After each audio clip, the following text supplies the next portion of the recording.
is a presentation of Main Street Media, your source for news, sports, and information on Main Street in Middle Tennessee.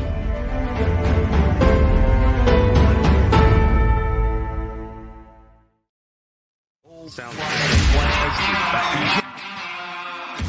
30 years of the best sports talk in Middle Tennessee, featuring Tennessee Radio Hall of Famer George Plaster, Tennessee Sports Hall of Fame coach Watson Brown, and young guns Billy Derrick and Michael Sindrick. And now, here's your host, George Plaster.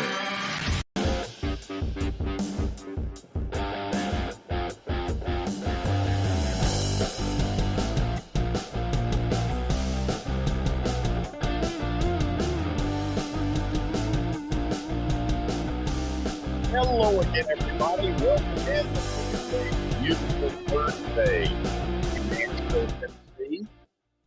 We got a good show for you today.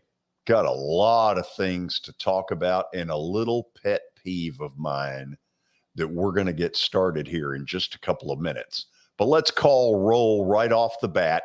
Let's head up to the plateaus. Say hello to Coach Watson Brown. Watson, how are you? George, I'm doing great. We got one of your 100 pet peeves today we got to talk about. Yeah, you want to hear it? Why not? If I read one more dimwit who writes that the NFL is appealing the Deshaun Watson case, they're not appealing. The word appeal means that you're going to a higher level of somebody to ask for a decision. That's what an appeal is. So what do you call this? This is just judge, jury, and executioner. Well, And aren't they getting another judge to rule on it? Oh, sure. Well, Yeah, that's got to be called something. Okay, but appeal, that's bull. This So is you not, don't think he's a higher judge? This is just another judge. No, it's for what it's worth. The guy's name is Peter Harvey. He is the Attorney General in the state of New Jersey. Look,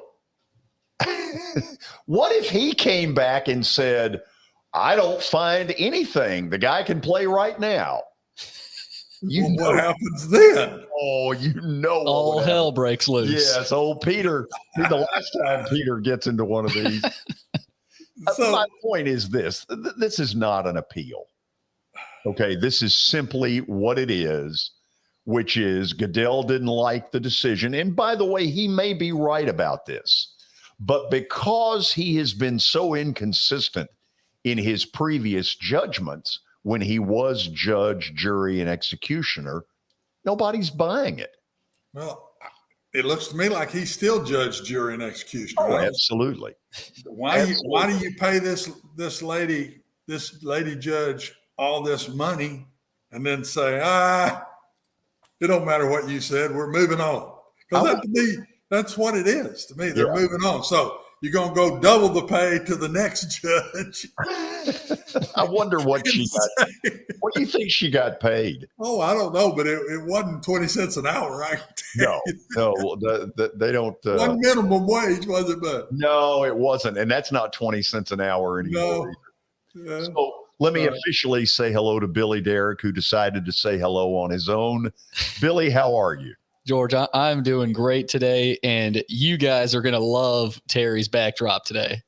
It's spectacular. I can already see it. Just hold on a second. But before we get to that beautiful backdrop, we got to get some reads. Well, hold on a minute. Do you agree with me that the word appeal is bull? I agree, George. I agree. Those were great ideas. Watson, I think he said that just to get us moving on. Well, there is no doubt to keep you off his back. I mean, there was a double fault to that one. I think you're right. What is it you've got to read over there? Well, George, we got a couple reads here before we bring Terry on. The 4 o'clock hour is brought to you by the Justin Tucker team with Platinum Realty Partners. They are proven to be trusted with your most personal asset. The Justin Tucker team. Call them at 615-906-8458. And Terry is also sponsored by Sumner Funeral and Cremation. They are sharing their family with yours in your time of need. Now with 2 convenient locations in Gallatin and Hendersonville, and online at sumnerfuneral.com. Sumner Funeral and Cremation, traditional, affordable, and dignified. Okay, let's check in with Terry. I can't wait to see this backdrop. Oh, wow. Is this at the McCormick home? It is. It is. You can see behind me the rail and the steps going upstairs. Wow, it looks pretty fancy. Looks like you spent some dough on this. I mean, is what it is. Excellent. Okay, Titans get back to practice today. Tell us what we need to know. Well, today, everybody's been talking about how Ryan Tannehill had not thrown any interceptions in camp. And lo and behold, today he threw one. It was in a 2-minute drill, and it was picked off by Kevin Byard. And speaking of Kevin Byard, George, after practice, MTSU coach Rick Stockstill and University president Dr. Sidney McPhee presented Byard with a little presentation. They are going to retire his college number at MTSU, number 20. They're going to do that on September 30th when they face Texas San Antonio. Very nice. Good for him. He deserves it. What else you got? Well, George, one of the things that a lot of people, go through in this training camp, they want to evaluate skill position players, and they want to see who's trending up, who's trending down. They also want to know, obviously, receivers, running backs, quarterbacks, defensive backs, all those sorts of things. Well, every day seems to be different. Yes, on Tuesday, the offense had a really good day. And then today, it looked like the defense got the better of the offense again. So it's just kind of the back and forth of training camp. One thing I did notice with Malik Willis, typical rookie quarterback, up and down.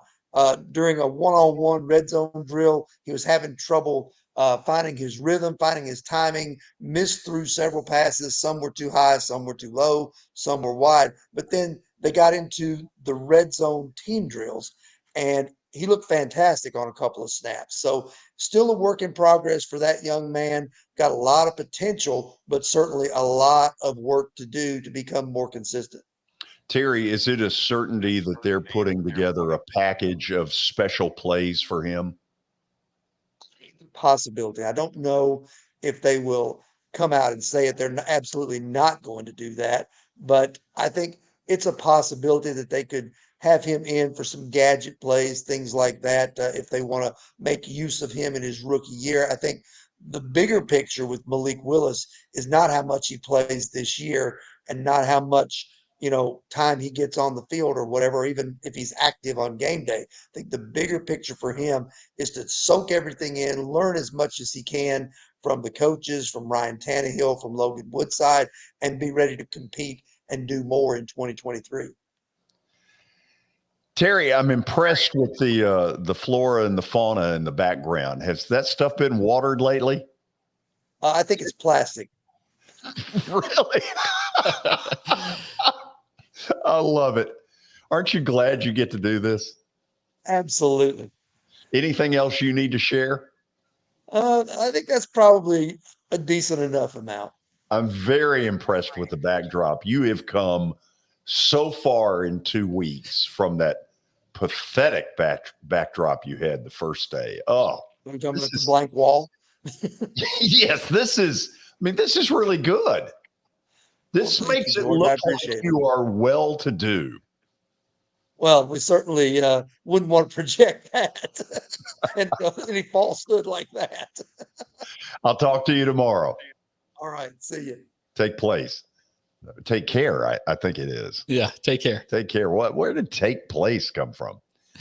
Okay, Watson, you ready for the award-winning update? Let's go.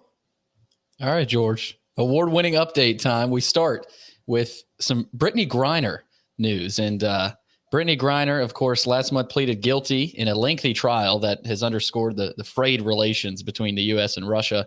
But, George, she receives a 9-year Russian prison sentence. Yeah. So good luck to her. Without going too far with this, all you can say really here is that you hope something happens and they're able to get her out of there the sooner the better. And we'll just leave it at that. It's pretty much all you can say. All you can say right there. Item number two. A lot more positive news, George. We've got football tonight. The Las Vegas Raiders and the Jacksonville Jaguars at Tom Benson Hall of Fame Stadium tonight, 8 o'clock kickoff on NBC. An interesting note, George, Doug Peterson's going to coach his first game with the Jaguars since he got hired back in February. And it's the first time since 95 that the Jaguars have played in the Hall of Fame game. I thought it had been a while since we had seen the Jags. Of course, y'all were alive. I was not. Nice. Watson, let's clue everybody in, okay? After about the first 3 possessions, this is a joke. I would even move it up more than that. Really? It'll be 3 possessions. We've got football. I might give it 1. If they make over a first down, I'd say it's 1 possession. If they don't make a first down, they might send them back one more time. Billy. No more than 2. Let's clue Billy in on something. Okay, look, I'm excited that football is around the corner. But BGA and Father Ryan, I believe, scrimmaged last night. I'll guarantee you it was better football. Did they really? Yeah. It probably was. That said, Watson, tonight in the Plaster bet of the day, you're not picking this game. Oh, well, we absolutely are. Oh, my gracious. Anxious. I felt like it needed to happen. Oh, good Lord. You're begging now, bud. You're begging. Absolutely. Anyway, look, it is what it is. Have a cocktail, toast the fact that football's just around the corner. But if you're looking for this to be really good stuff, think again. By the middle of the third quarter, it'll be a bunch of bartenders and future garbage picker-uppers and whatever.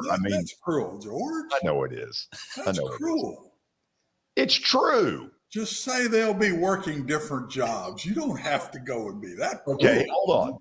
How about the word elsewhere? There you go. I like that. That's better.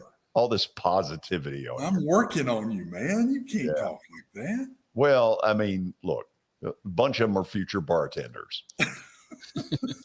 What else you got, Billy? This would be item 3. Item number 3, the Chicago Cubs and the St. Louis Cardinals are set to play in London next year. They announced earlier today, actually. They're going to play a 2-game series June 24th through the 25th at London Stadium. They were supposed to play back in 2020, but they were canceled because of the coronavirus pandemic. So they're finally getting back at it next year. Okay, Watson, I'm going to take a totally different take on this than you would think. If I'm the Cardinals and the Cubs, I am pissed. Let me tell you why. They play 162 games in 180 days. What is the point of right in the middle of it having to go to London? I don't know. Do you think Major League Baseball is anywhere close to heading to Europe? No. I don't either. So why are you doing this? To me, this is a total waste of time. I give both teams credit. They've, said the right things, probably under threat of. Yeah, they have to. Yeah, God only knows what. But privately, if I'm players on either one of those teams, I don't want to go over there. No, and when is it? What time of the year is it? Middle of June, isn't it? Yep, later in June. Late June. You're in a race. If you're caught in a pennant race, that's highly unfair for either one of those two teams over somebody else in their division. That's not fair. No, do it at the start of the season. If you're going to do it, if you're going to force this, do it in the preseason where they go over there and play 2 games and play 2 games. But I don't like it at all. No, I'm not a fan. George, let's move on to more baseball. The Red Sox have released Jackie Bradley Jr. And, this is a guy that has had some moments. He has had some moments, but they added Tommy Pham to their outfield through a trade with the Reds. In his stint with Boston, he hit .210 in 271 at-bats. He was acquired from Milwaukee in December. So things going kind of downhill for Bradley Jr. Tommy Pham, by the way, was the guy that got in the fight with Jock Peterson over the fantasy football, which leads me to think, look, none of this fantasy football is worth a fight. No. Gosh almighty. It's 2 12-year-olds, for God's sakes. Unbelievable. I wasn't surprised Jock Peterson was involved, though. No, Jock's a fun personality, but I don't think he's going to be the guy that addresses the student body at graduation. No. Well, he was the one laughing about it with Tommy, and Tommy was kind of taking threw a punch. He was taking it a little bit more seriously. Yeah. I know we need to go to the break. Watson, when we come back, more of my cynicism about this whole Deshaun Watson mess and where it's headed from here. Stick around. We've got some interesting conversation. Then later in the hour, we'll get into the LIV lawsuit against the PGA, which I believe the LIV is going to win. Stick around. This is Main Street Media Television.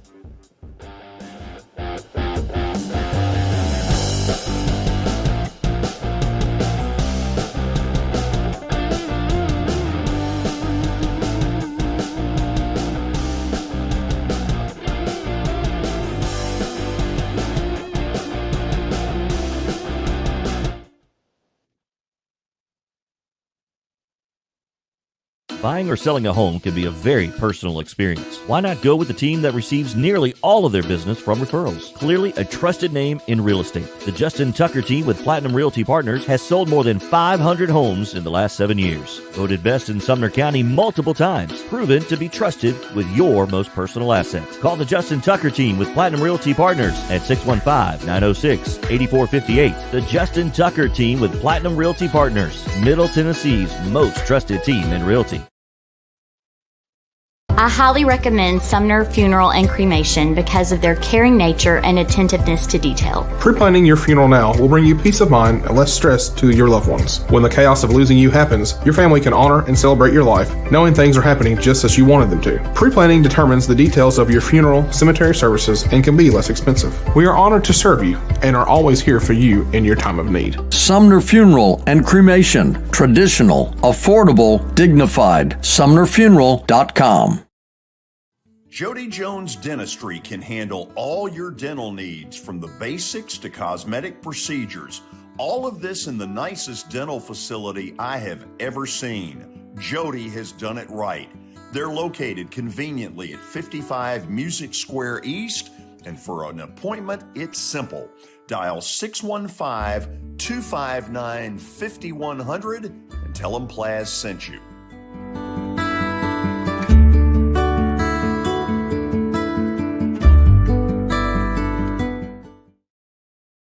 When you're thinking about golf, consider Riverside Golf Links. Under new ownership, the course has improved dramatically. It's now 27 holes, complemented by a 9-hole executive course. Book a tee time now at 615-847-5074 and get ready to enjoy the beauty of golf in the Old Hickory area at Riverside Golf Links.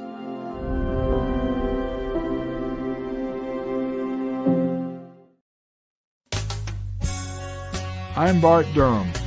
I was sworn in as a lawyer in 1963, and I've been working as a lawyer since then. We're a firm that does exclusively personal injury, a lot of tractor-trailer crashes. Insurance companies will open up their checkbooks when you force them to. We have systems that work. We get the most money for our clients in the shortest amount of time. I'm Blair Durham. My dad and I want to help. Give us a call at 615-242-9000.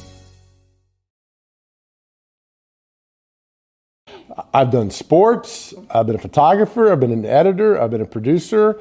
I've been a reporter. I've been an anchor. I mean, I've done every job you could possibly imagine this. And so sports was a way to have fun and be different. But then I realized community is where it's at, and community and local and doing places and going, seeing people.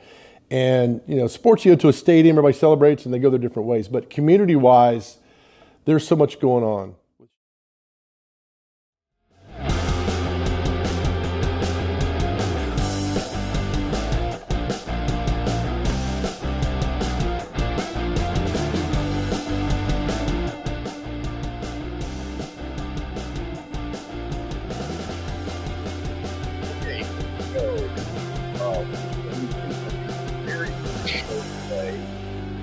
Ignore the headphones. Sometimes you have to do this. Here's a little bit of what we've got today. First of all, we're going to get into two really good issues. The Deshaun Watson thing that just does not seem to want to die. Then we'll get into the LIV lawsuit against the PGA. At 5 o'clock, one of the really good guys in the broadcast world, Jimmy Dykes from ESPN, will join us. This is one of Jordan Stallings' exclusive interviews. And then at 5:20, we're going to see if these phone lines work. We think they do, and we're going to want your phone calls. Let's go ahead and put up the number, because in an hour, we're going to ask for your participation at 588-2998. Again, 588-2998. We will take phone calls at 5:20, and we'll do that through the end of the show. We're testing it out today. Make sure that it works. Okay, Watson. So this whole, I'm reading this. Roger Goodell won't handle Deshaun Watson appeal process. It's not an appeal, please. This is a joke. Now, throw out that word, but did it not say Roger Goodell will not handle this or will handle this? No, he has turned it over within the last hour or so to New Jersey Attorney General Peter Harvey. I don't know a whole lot more about him. All of that said, Watson, it's possible that the league has information that none of us have about what really has gone on here. And it sounds to me like they're completely repulsed by Deshaun Watson's behavior and have decided that they're going to find somebody who basically they can, put under the interrogation ahead of time and get the sentence they're looking for. If I'm the Cleveland Browns, there's no way I think he's playing this year. First of all, if you've got information and you don't give it to the first judge, you got to be kidding me. I mean, that makes no sense whatsoever. Why in the world have you got a judge if you're not going to give her all that you've got along with whatever they come up with? That's crazy. Number two, are you just going to keep hiring judges till you finally get what you want? Might as well do it yourself. Yes. That's the second crazy here, George.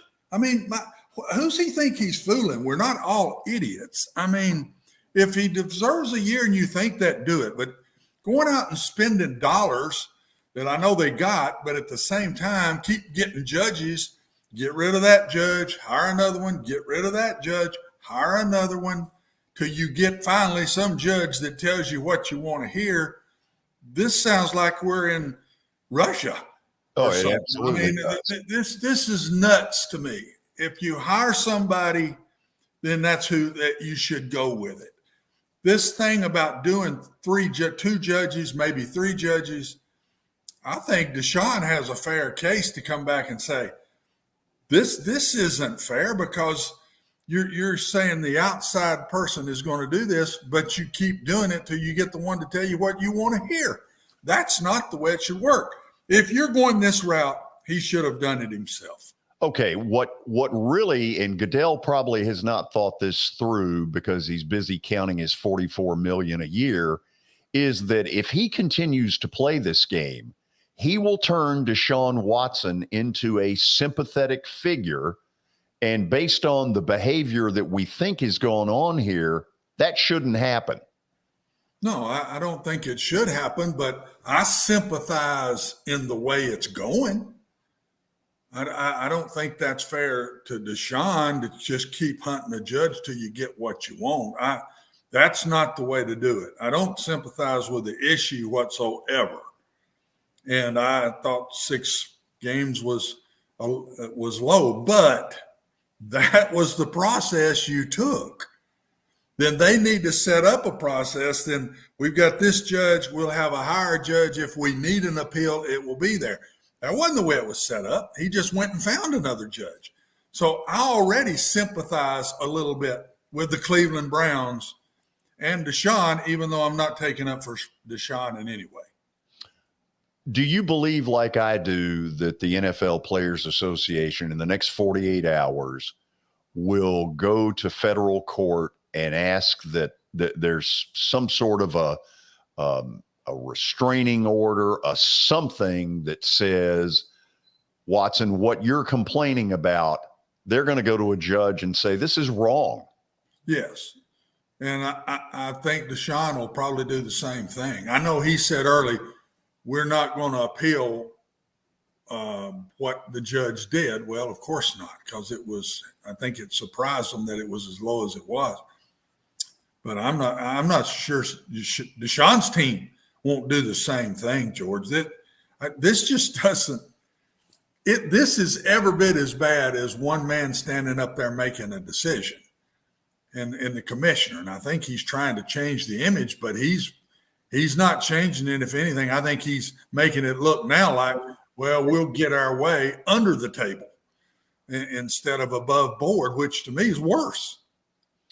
Doesn't this speak volumes, though, about the lack of negotiating acumen that the NFL Players Association had, that they would agree to a system in collective bargaining that would allow this sham? Yeah, it does. Do you think this would have happened in Major League Baseball? Oh, good Lord, no. Nope. No. Would not. And listen, if I'm Deshaun and I'm his team, I'd be really ticked at the union. This honestly, what have they done? Nothing so far. But they should have been part of the process, and the law should have been laid down about the process, and then you stick to it. They didn't get involved near quick enough to me, because if they didn't say, okay, here's the process. If this judge judges, that's it. Or if this judge judges, does the commissioner have a right to come back? They should have been part of this to where it don't get this far, or at least they knew where it was going to go before it did. Let's put up there, if we can, the Browns' schedule under the ruling that happened a few days ago. You see that line at the bottom. That is where the initial Deshaun Watson suspension was going to end, and in theory, he would play his first game in Baltimore. Now, my gut feeling is that he's out for the year. This guy is basically going to be a lackey to Roger Goodell. Watson, you don't totally agree with that, do you? No, I think the commissioner might give in a little and up it to 8 games or 10 games.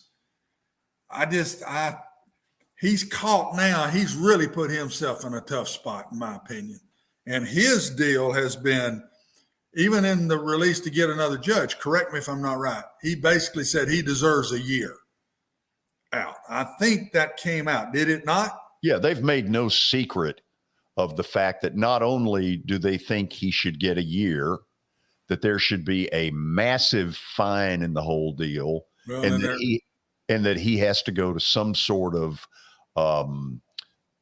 not training. What's the word I'm looking for?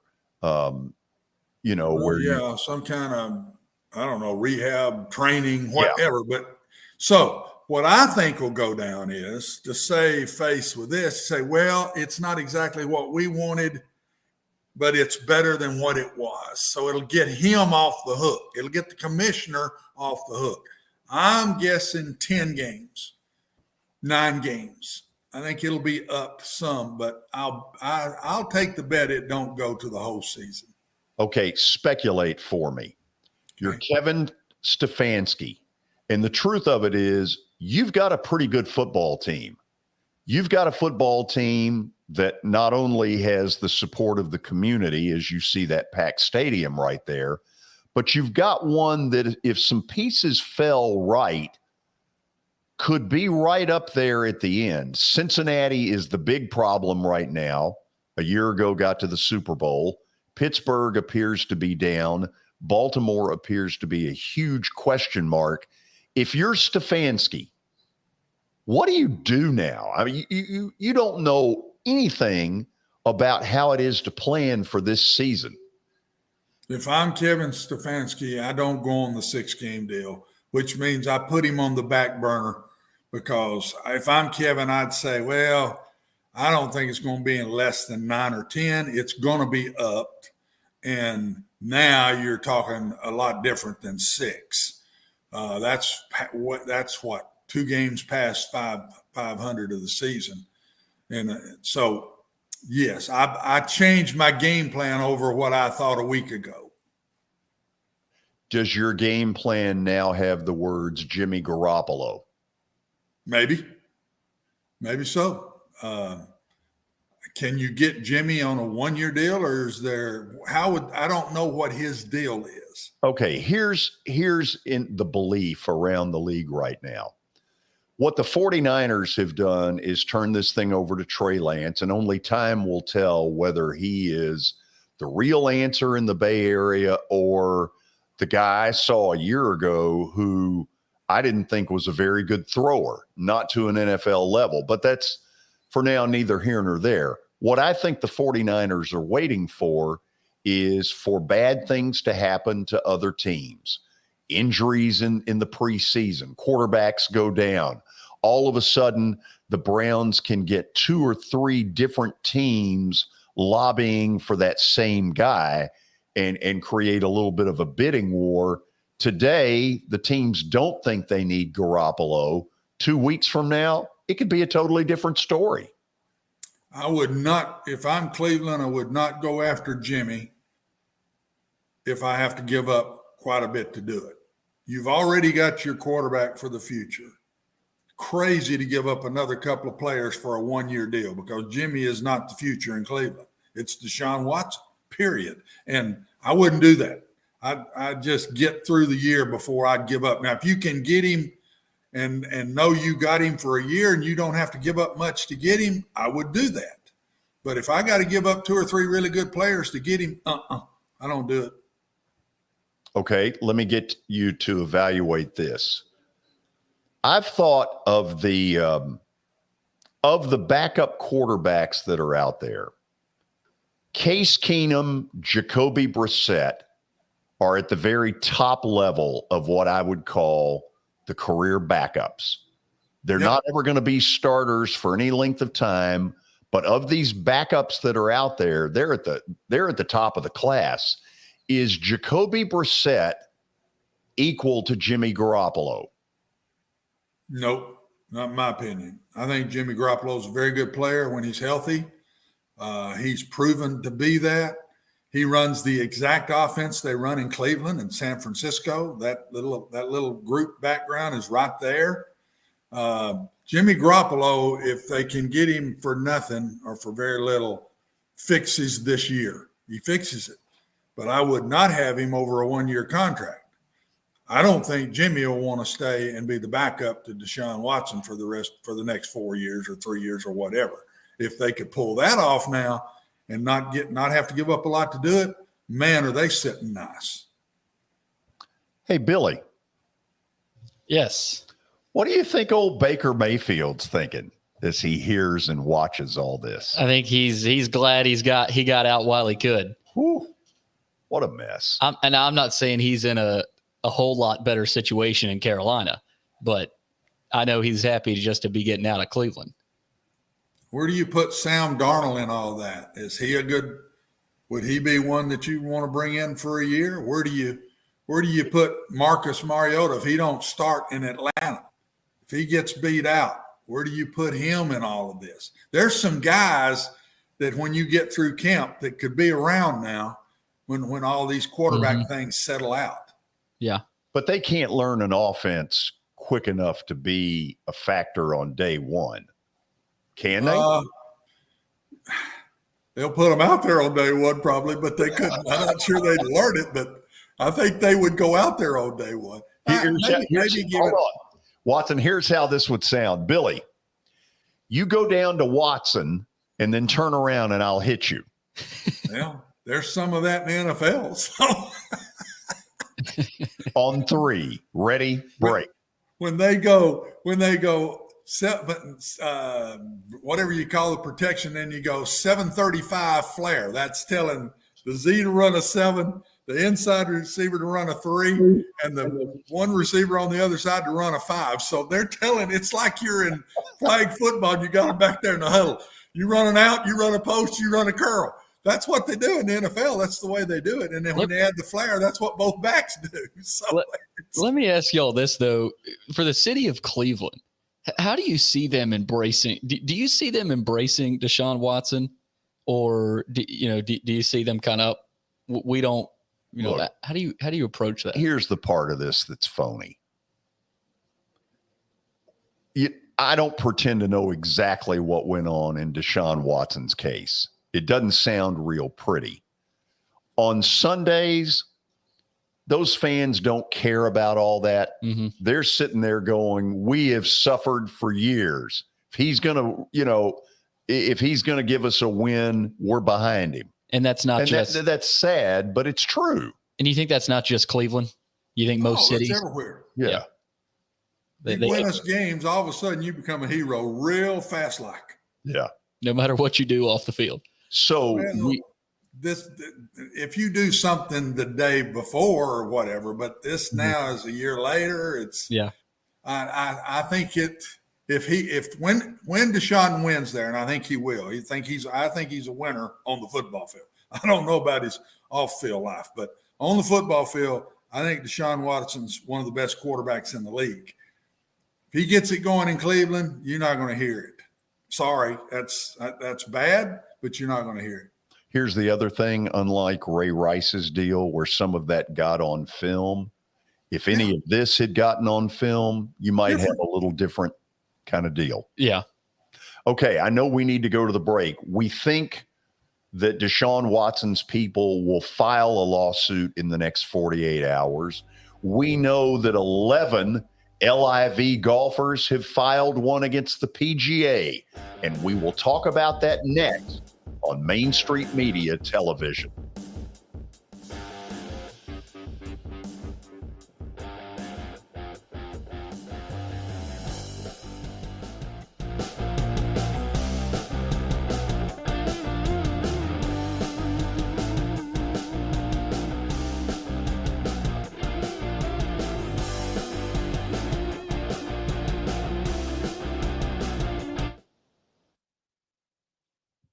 For Dustin Timmons and Joey Donnelly, they welcome every opportunity to serve and satisfy their clients. Whether you are looking to build your dream home or renovate your current home, their team will ensure that every client and remodel is unique, luxurious, completed on time, and within budget. Contact them today to set an appointment for a free consultation or to view some of their completed projects by logging on to DonnellyTimmons.com.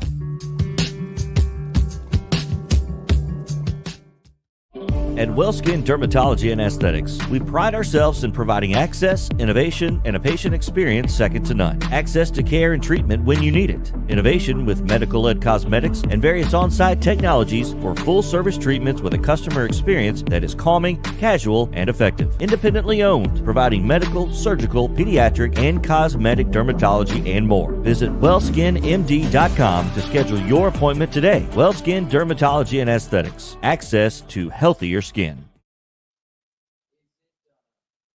It's your last chance to get a spring tune-up for summer. Complete Service Heat and Air can clean your coils, check out your motor, and make sure you have cold air on that first hot day of summer. Complete Service Heat and Air is located in White Bluff, Tennessee. We do service and repair on heating and air the right way. 24/7 service. Call us at 615-797-3997. That's 615-797-3997. Serving Cheatham, Davidson, Dixon, Hickman, Humphreys, Montgomery, and Williamson counties.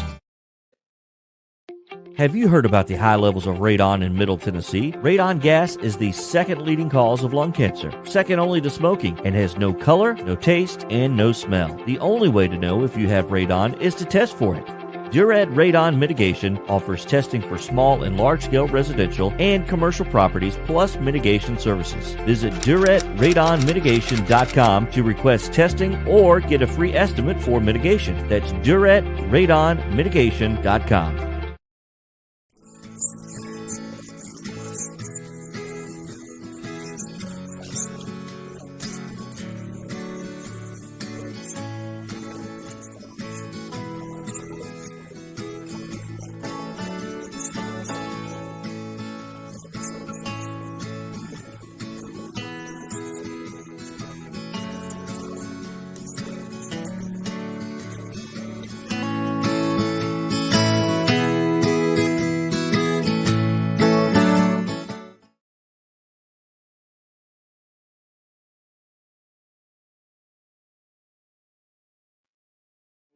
I think journalism is like politics. It's all local, and I think Main Street media has really hit on something that I've been preaching for 50 years. And keep the news local, right? Local stories for local readers, and that's what I like about Main Street media. I finally found somebody who agrees with me philosophically about concentrate on local subjects, local topics, and you'll bring your readers in.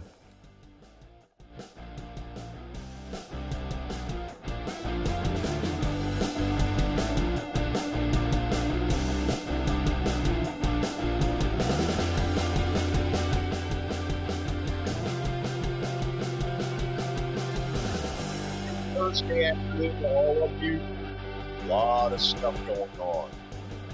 A lot of bitterness right now in the sports world. We've got a potential lawsuit coming from Deshaun Watson's camp. We have an antitrust lawsuit that 11 LIV golfers have filed against the PGA Tour. You knew this was coming. Let's take a look at the 11 that are in this lawsuit. Let's punch that up here in a second. It'll be, of course, led by, imagine that, Phil Mickelson, Bryson DeChambeau, who can hit the ball a ton.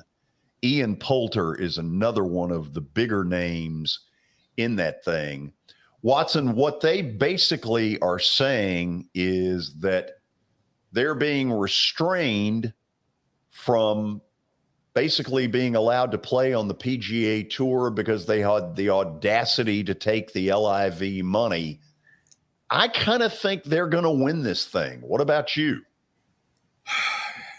Yeah, I do, especially some of this last stuff now. They're saying Bryson DeChambeau told some of the PGA players how good a time he was having, how good the deal was, and now they're coming after him and going to sue him for that. I mean, you're talking to a friend says, how you like it? He says, man, I'm having a blast. I only play 3 times a week instead of 4. We don't have to play in as many tournaments. I'm paid money before I ever go to the tournament. My gosh, what are you supposed to do? You can't speak to anybody. I think the LIV will have a chance to win this. Let me throw this out, George. What if this was coming out of China? This was coming out of China. China was the one that's doing all of this. What would the PGA say? That's not right. That's not fair. You can't do that. I wonder if all of this, they're saying, well, these people bombed us in 9/11 and all of this. Yes, but what if this was another group in America doing this? They'd still be fighting for their lives, the PGA. I just wonder if that's enough to where they can do this to these guys. I don't know. Let's see. Well, I'm going to ask this question, and you may or may not have a theory or an answer to it. Do you not find it a little humorous that all of a sudden, after all this threat, that all of a sudden the PGA announced a huge increase in money for next year's tour, which if I'm on that tour, I'm like, where the hell did this come from? Where was all this money before these guys started making these threats? George, what does this totally relate back to? You and I both know. What's it Moolah. relate? Huh? Moolah. Yeah, and what you and I both know. We went through it. What did we go through with the NFL and the AFL? What did we go through?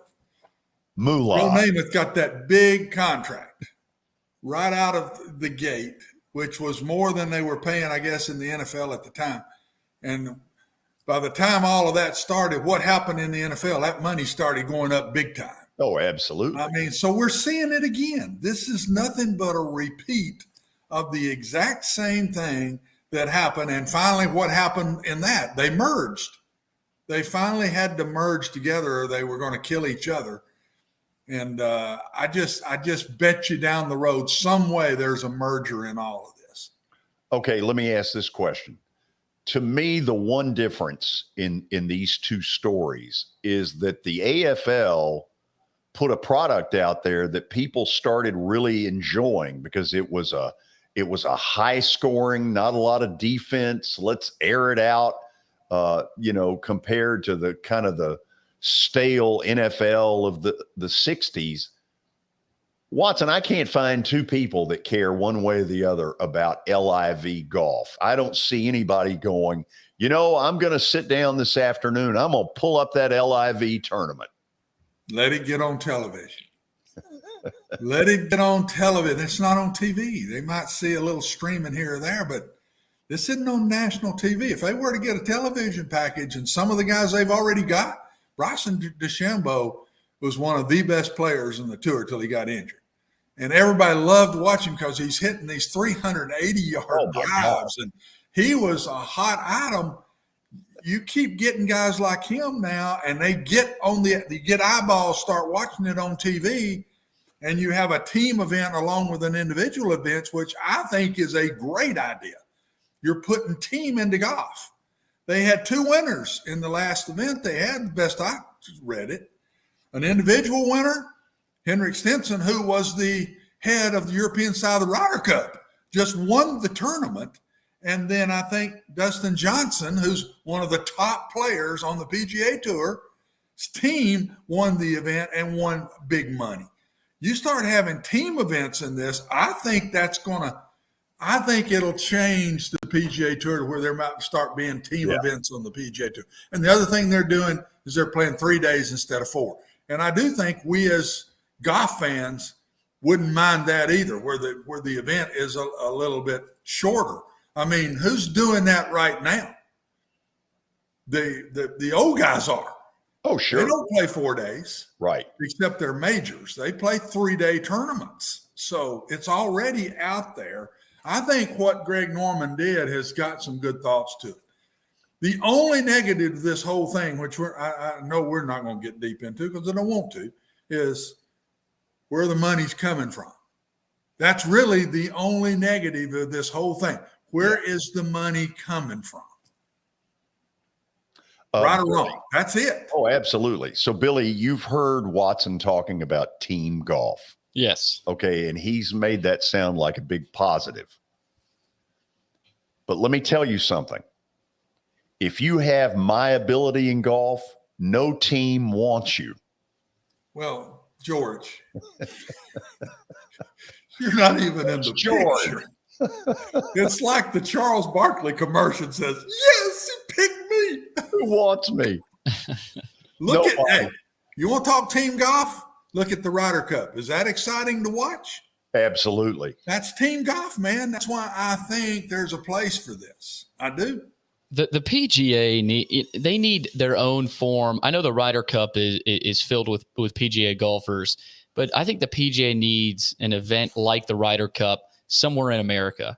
Oh, totally agree. I mean, Watson, no matter where it's at, it could be in Las Vegas, it could be Atlanta, it could be wherever, but just drawing more eyes to American, not necessarily American golfers, but an event in America.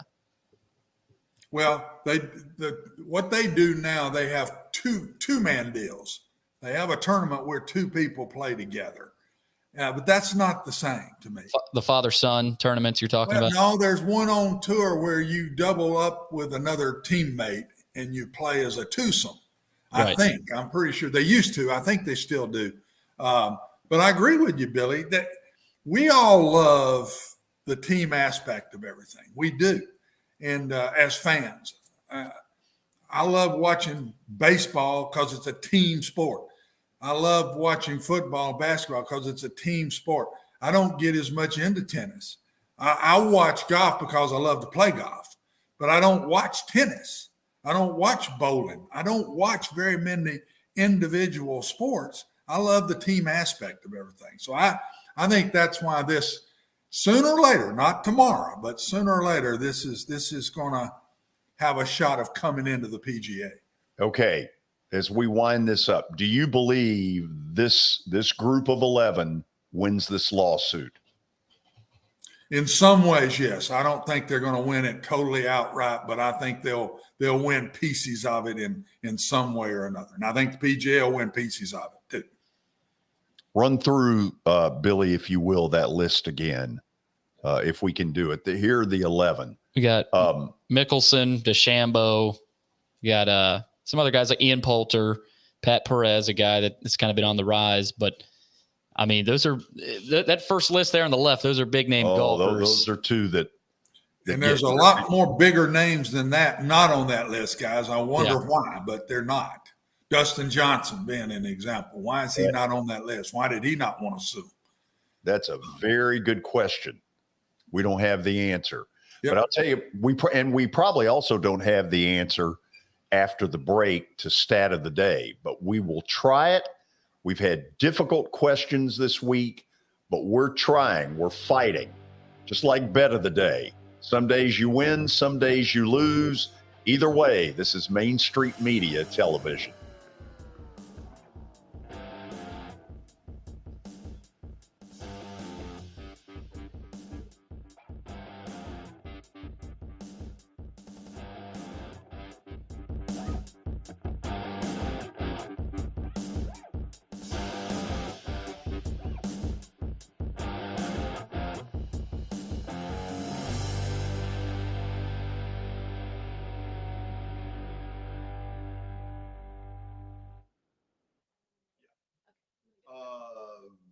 Since 1865, the First Baptist Church of Gallatin on Winchester Street has served its community by catering to the least, the last, and the lost, providing a church of welcome used by God to save the lost, transform the saved, and impact its community. As a proud multi-ethnic congregation, Pastor Derek Jackson personally welcomes you to join them in fellowship Sunday mornings at 8 in person or at 1045 in person or online at firstbaptistgallatin.org. First Baptist Gallatin on Winchester Street, serving with open arms as a true church of welcome.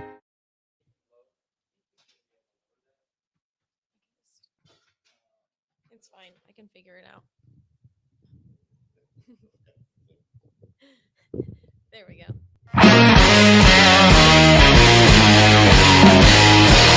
Okay, tell me a little bit about your company.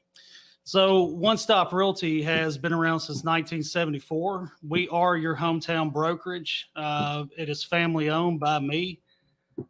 We have 30 agents that are waiting to help you with all your real estate needs. That counts as residential, commercial, and property management. We also will be getting into the auction business at the end of this month as well.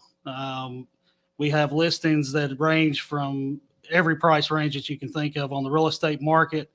I know Shelley Tucker has a new listing coming up in Gallatin. Heather Patton has one in Madison right around the corner here. I have one coming up myself. We have everything you need as far as real estate, and we have the expertise to help you out. Beautiful. Give them a phone number. Phone numbers for the office is 615-822-0750. You can find us on the web at www.onestoprealty.tn.com. Thanks for getting involved with us. George, really appreciate this. Yeah, it's going to be fun. I think so.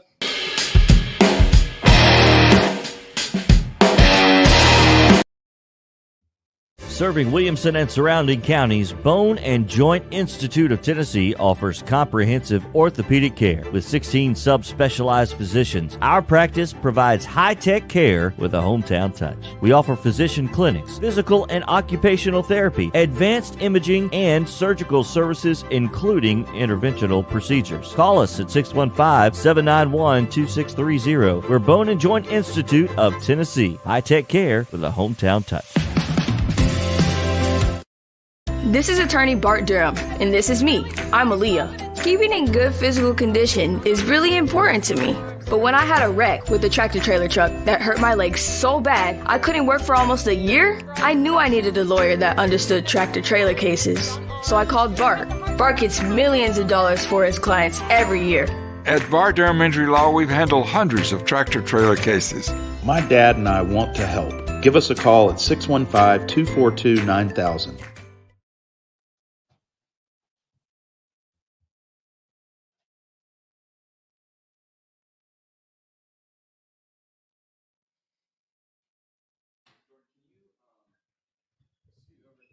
Yes.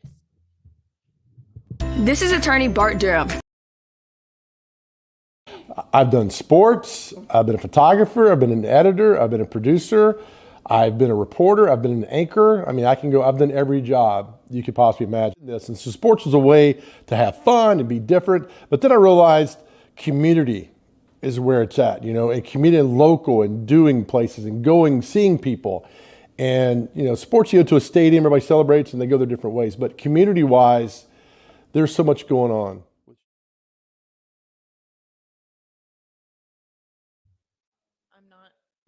Hey everyone, I'm John English. This is Keith Wallace, and we would like to welcome you to John English Antique Sports and Cards in Shelbyville, Tennessee. We specialize in graded and ungraded sports and non-sports cards, vintage wax boxes, and unopened cases. We have a large selection of PSA graded cards. We also specialize in old sports collectibles, baseball, football, basketball, golf, and tennis. You can find it all at John English Antique Sports and Cards. We are happy to be associated with Nashville's greatest sports antique, George Plaster.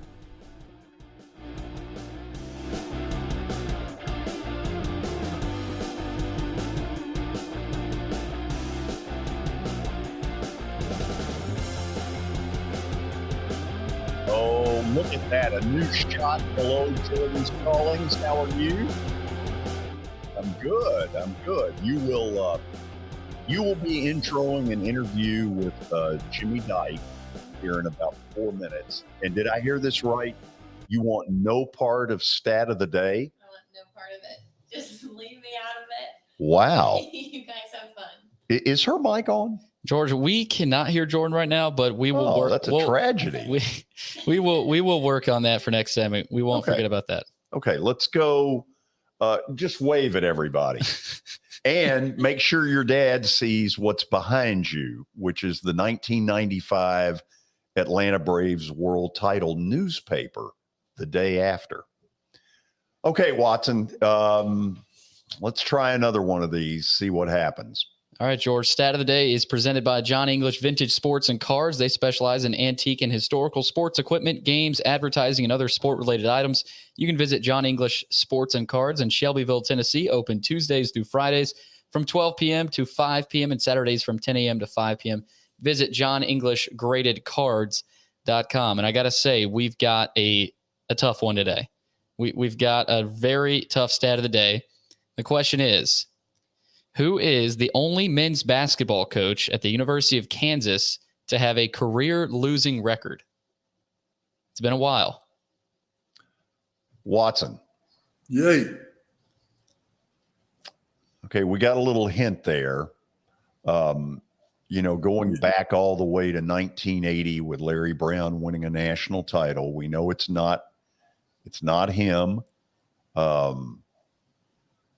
I don't think it's anybody in recent day and time. You got to help me a little bit. My first thought is Fog Allen, because I can't really give you anybody that just sticks out right now that I say, okay, this is where it is. Help me. I don't know. That's a good one. I have no clue. I have only clue. You know what? It's too bad we don't have your dad in here because didn't he once coach at Kansas? I was about to say it's not Roy, but No, it's not Roy. No. Other than that, I'm lost. You know what? What the heck? George, this is a very important piece. This is a very important person to the sport of basketball. Fog Allen. A little bit more important than Fog Allen. James Naismith? You got it. Are you serious? It is James Naismith, and I didn't even know he coached at Kansas. I didn't either. And Watson, you were around back then. What was that like? Oh, you are so funny. You are so funny. I haven't used that one in a while. No, that was a good time to bring it out because we had no clue what we're talking about. I did know James Naismith coached at Kansas. Did you? I got you both there. Okay. But I never would have picked him to be the one with a losing record. So the guy creates the game that he can't win. Is that what you're telling me? Well, I mean, they were playing with peach baskets. They had you realize after every bucket back then, and Watson, tell me what that was like. they would go back to the center jump circle. Is that not correct? Well, I will say this. My mother played when you could take one step with the ball. That's all you could do. Oh, So, wow. Look at that. one step. You could take one step. So you had to shoot it or pass it after one step. I'm sure she appreciates getting mentioned. She's whacking me on the top of the head from up above me right now. Yeah, I hear you. Okay, so are we officially ready for the 5 o'clock hour? We are officially ready for the 5 o'clock hour, George, and it is sponsored by the great folks at Middle Tennessee Bone and Joint, a division of TOA. And I don't have the read in front of me, but I will get to that later. But this hour is brought to you by Middle Tennessee Bone and Joint. Okay, so show this new look of our studio. Yeah, look at this new look. Look at this, man. We've got stuff down here. Oh, that is big time. First look at MSM TV. Yeah. So some of you know Jordan Stallings comes from a very athletic family. She's got a brother she's about to go up and see at Wrigley Field, who is the starting catcher of the Marlins. That's pretty cool. It is. By the way, did he like the feature? Oh, he loved it. My whole family loved it. My sister was like, she watched it and she said that she kept wanting to join in the conversation because she felt left out. She had some things to add, didn't she? She wanted to jump in, but that wasn't really an option, but he loved it. Okay. And of course, your father was a basketball coach for years and years. And a guy that he got to be pretty good friends with, I happen to think is one of the better color analysts out there. He just has a unique style about him, Jimmy Dykes. Tell me what this was like. It was really great getting to interview Jimmy because he's given me a lot of advice with broadcast and in terms of the career that I want to pursue. So just getting to kind of get one of my reps out with someone who has helped me and inspired me in that way has been really cool to do. What's the best piece of advice he's given you?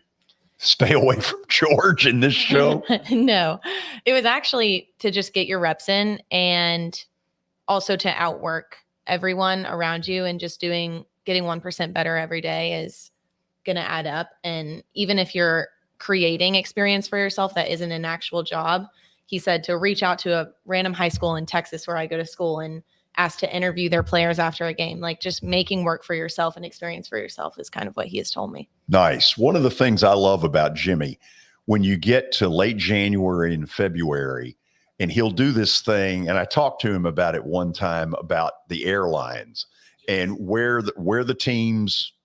Jimmy's jet. Yeah.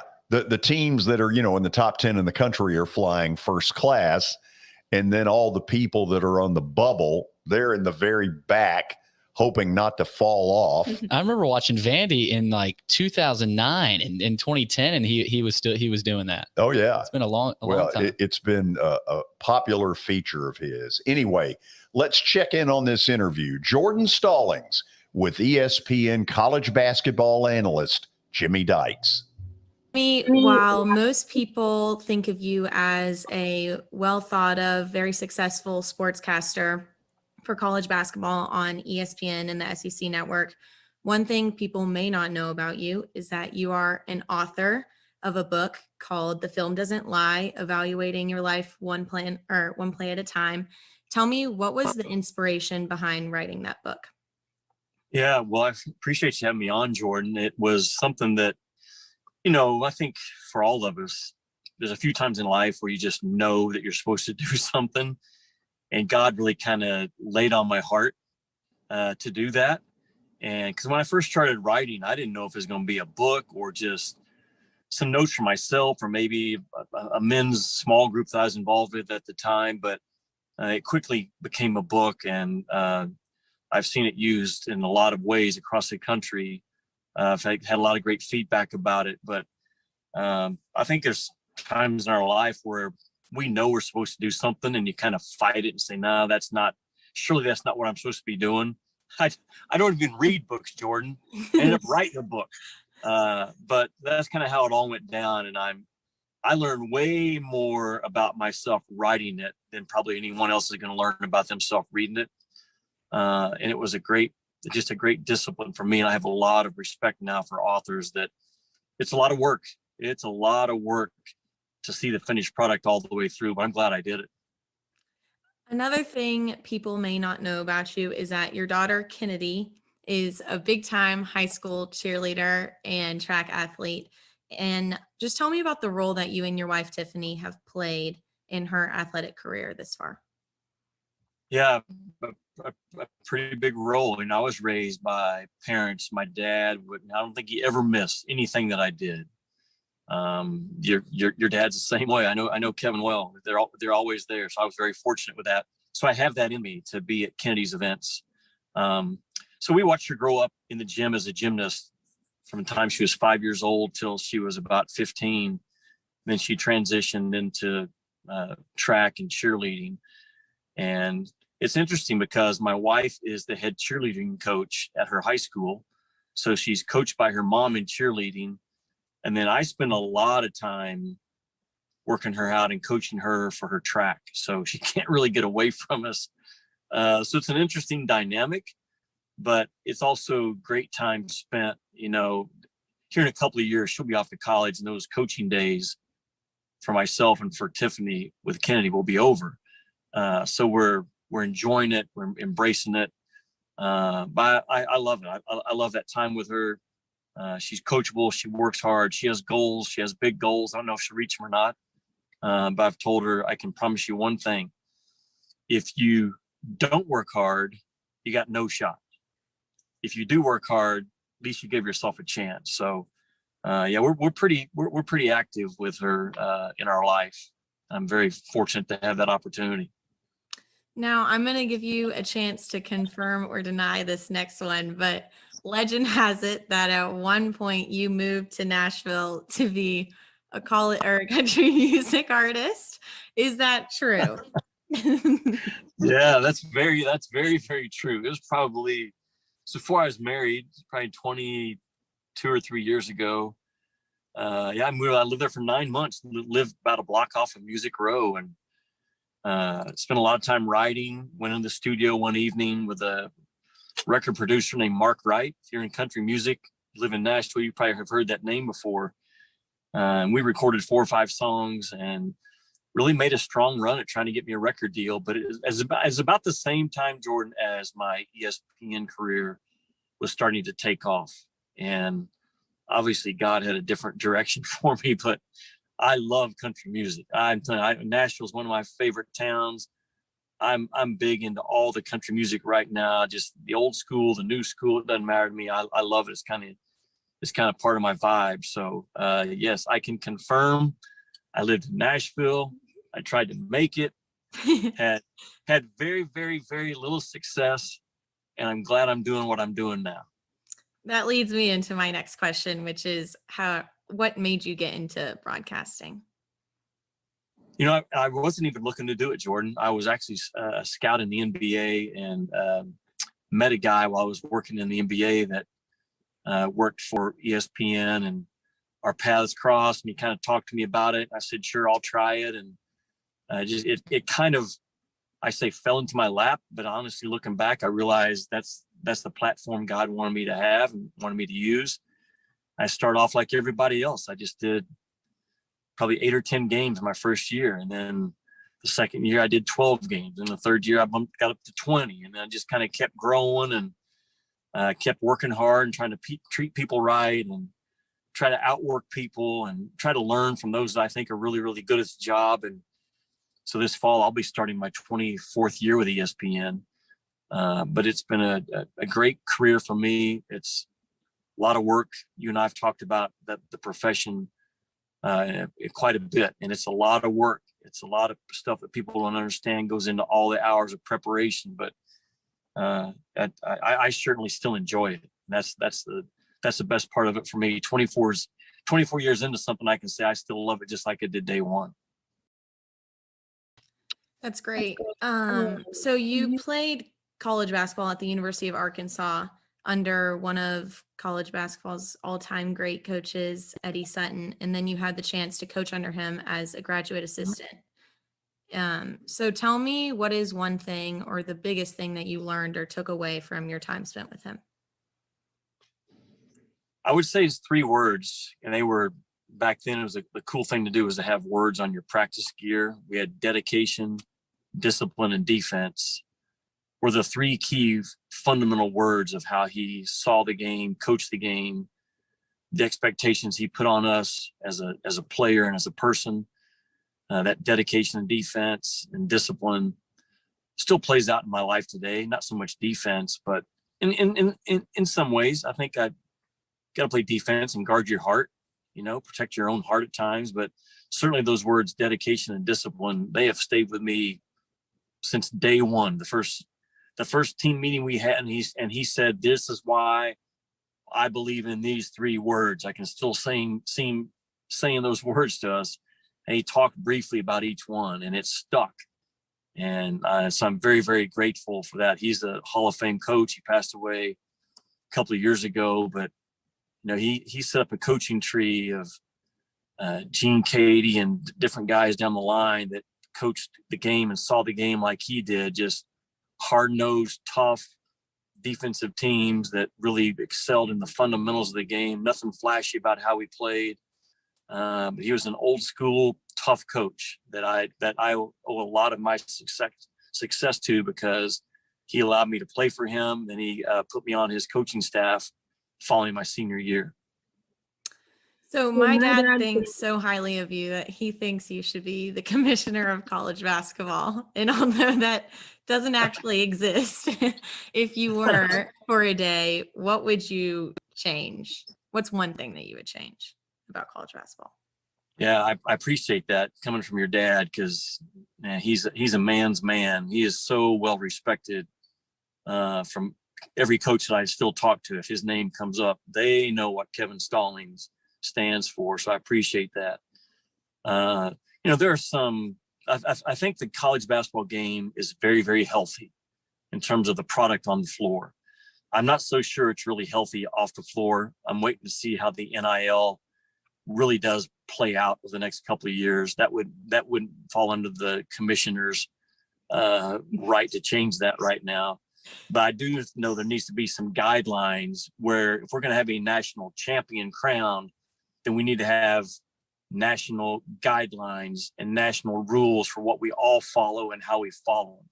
That's not the case right now. Guys are just wheeling and dealing and state to state and staff to staff, handling NIL however they want to handle it. And that's not right. That's not the intent of it. That's not how it was meant to be. And that needs to be changed. And hopefully there'll be some change coming down the lines. I think the rules of the game are really pretty good right now. I think we need to call the game as the rules are written and stay with it. I would always veto. As soon as it came across my desk, I would always veto any rule that said in the men's college basketball game, we're going to go to if you have a timeout, call a timeout, you can advance the ball into your front court. I don't like that. I don't like that. I know it's in the NBA and in the women's game. I think you got to earn the floor. I think you got to earn the floor against defense and move the ball up the court. So that's one thing, if I was in charge, would never happen under my watch. So with NIL and the transfer portal and everything that is going on, you can't really just jump over those things when we talk about present day college athletics. What do you think the future of those things will look like? Do you think it's going to be something that will blow up in everyone's face and regulations will have to be put in place, or what do you see exactly? Well, we're just a little over a year into it, and it's continuing to grow and blossom right before our eyes. And you're seeing now campuses align with NIL, basically companies that take over their entire NIL for all their student athletes. So the ship's gone, the ship's sailed. We're not going backwards, we're going forwards with it. So it's just a matter now of coaches adapting to it. Their job is tremendously hard. I know people are going to say, they're making $7-8 million a year. I get that. Understand that. They've also earned the right to make that money. They weren't making that money when they were 18, 19, 20 years of age. Okay. So they've been in a long time. They've gone through a lot of stuff to get to a point where they can have a contract like that.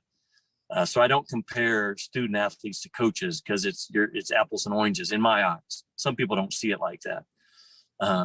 But I think coaches right now they're having to learn, they're having to grow, they're having to adapt, they're having to adjust.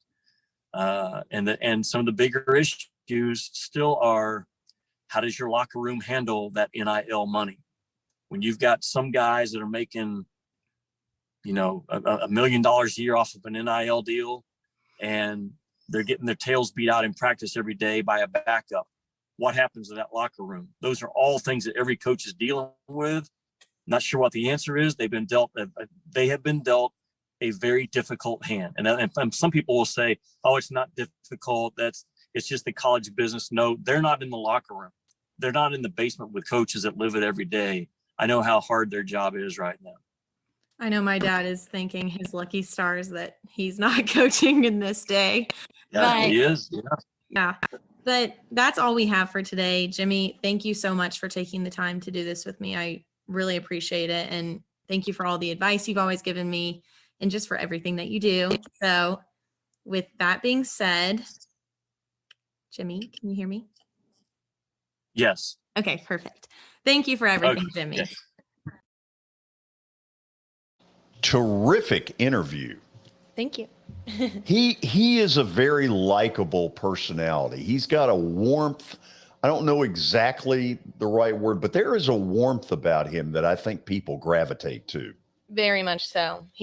My dad always says, is the best guy you'll ever meet. So he's just a really good person. Yeah, and I've read his book. His book is terrific.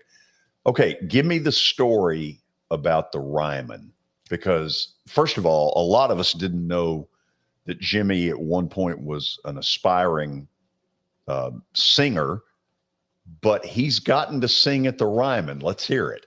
So before I did this interview, my dad wanted me to ask Jimmy about the time that he got to sing at the Ryman, but I didn't have time because it's only 10 minutes. So Vince Gill is one of my dad's good friends, and Jimmy was in town in Nashville, and Jimmy and my dad met Vince at the Ryman, just them three, and they went on stage. So there wasn't actually a performance, but that's why But for them, it was a performance. That's why my dad wanted to ask Jimmy about his big performance, because it was just them three.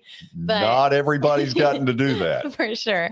So Jimmy went on stage with Vince, and they were just having some guys' time. And my dad told Vince to sing this certain song that Jimmy knew, and they would go back and forth singing different parts of the song. And That is so cool. yes, I know it's probably a very big moment for Jimmy, but Good stuff. Listen, enjoy Wrigley. I will. Give Jacob our best and get the Marlins a few wins. we can only hope. I will try. Yeah, it's not easy, but you'll enjoy Wrigley. You've been there before? Yes, that's where Jacob had his major league Oh, I remember it Yes. well. So, It's been a while. has been. Okay, we're going to go to the break, and then we're going to open up the phone lines, and I need a few of you. We're testing some equipment out today to make sure that it's working the way we want. There's the phone number up on the screen, 615-588-2998. You could really do me a favor today by loading up the phone lines, because we want to check this out. Eventually, we want this show to be a lot like my radio life, where we get a lot of phone calls and we get a lot of your opinions as well. So go ahead and hit those phones now. This is Main Street Media Television.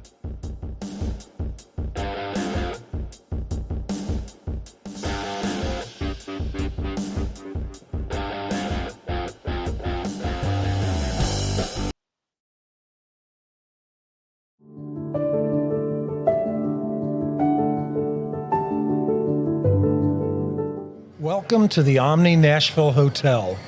Urban elegance with a vintage touch. Our 800-room hotel opened up in the fall of 2013 with 746 guest rooms and 54 suites.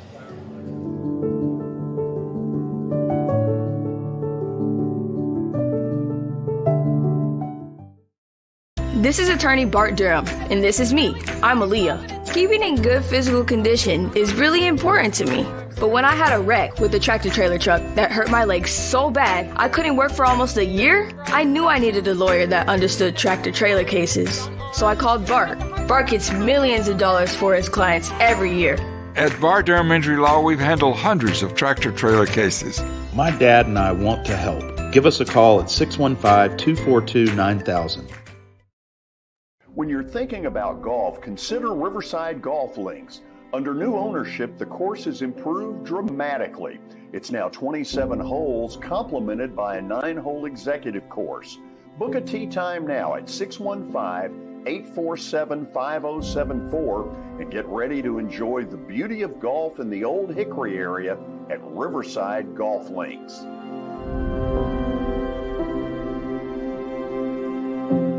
I highly recommend Sumner Funeral and Cremation because of their caring nature and attentiveness to detail. Pre-planning your funeral now will bring you peace of mind and less stress to your loved ones. When the chaos of losing you happens, your family can honor and celebrate your life, knowing things are happening just as you wanted them to. Pre-planning determines the details of your funeral, cemetery services, and can be less expensive. We are honored to serve you and are always here for you in your time of need. Sumner Funeral and Cremation. Traditional, affordable, dignified. SumnerFuneral.com. Buying or selling a home can be a very personal experience. Why not go with the team that receives nearly all of their business from referrals? Clearly a trusted name in real estate. The Justin Tucker team with Platinum Realty Partners has sold more than 500 homes in the last 7 years. Voted best in Sumner County multiple times. Proven to be trusted with your most personal assets. Call the Justin Tucker team with Platinum Realty Partners at 615-906-8458. The Justin Tucker team with Platinum Realty Partners, Middle Tennessee's most trusted team in realty. For Dustin Timmons and Joey Donnelly, they welcome every opportunity to serve and satisfy their clients. Whether you are looking to build your dream home or renovate your current home, their team will ensure that every client and remodel is unique, luxurious, completed on time, and within budget. Contact them today to set an appointment for a free consultation or to view some of their completed projects by logging on to DonnellyTimmons.com.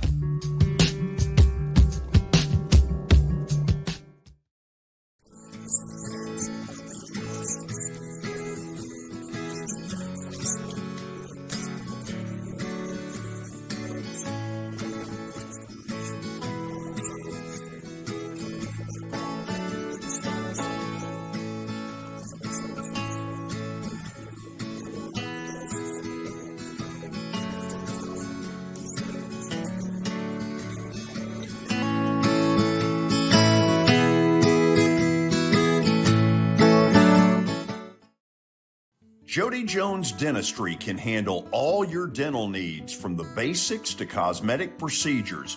All of this in the nicest dental facility I have ever seen. Jody has done it right. They're located conveniently at 55 Music Square East, and for an appointment, it's simple. Dial 615-259-5100 and tell them Plaz sent you.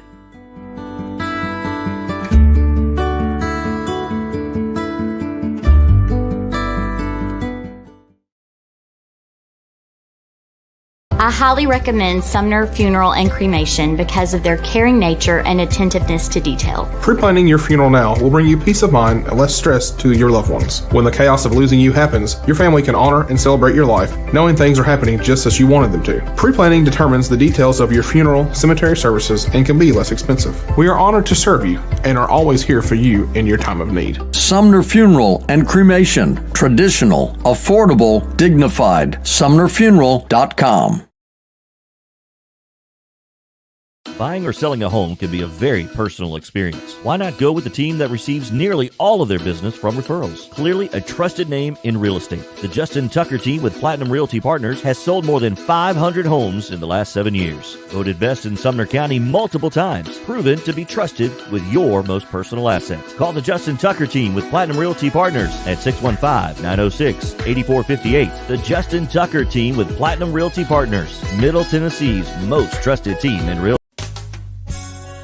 I'm Bart Durham. I was sworn in as a lawyer in 1963, and I've been working as a lawyer since then. We're a firm that does exclusively personal injury, a lot of tractor-trailer crashes. Insurance companies will open up their checkbooks when you force them to. We have systems that work. We get the most money for our clients in the shortest amount of time. I'm Blair Durham. My dad and I want to help. Give us a call at 615-242-9000.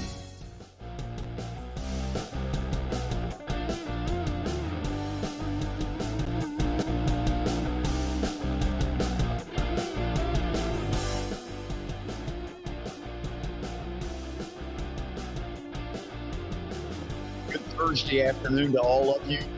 Next couple of segments are designed to do two things. Number one, we want to reconnect with a lot of our old radio listeners. Yeah, it's television, but there's absolutely no reason that we can't do a little bit of that.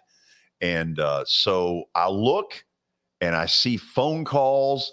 Let me tell you that you all are part of being a little bit of a guinea pig in that we're trying to test out the phone system today and make sure that everything is working the way it needs to.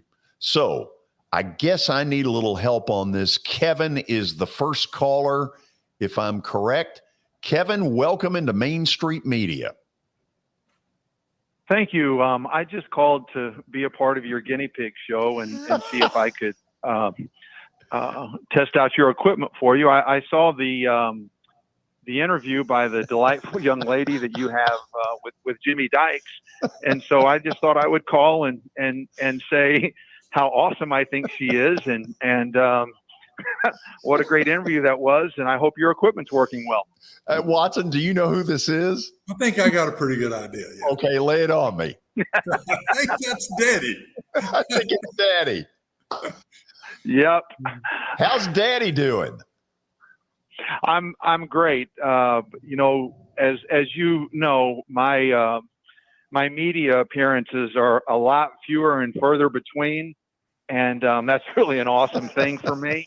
And so anyway, I want to thank you for having my daughter be a part of your show, and I did thoroughly enjoy the interview with Jimmy. I think he's a wonderful human being and a wonderful guy and a great voice for college sports and particularly college basketball.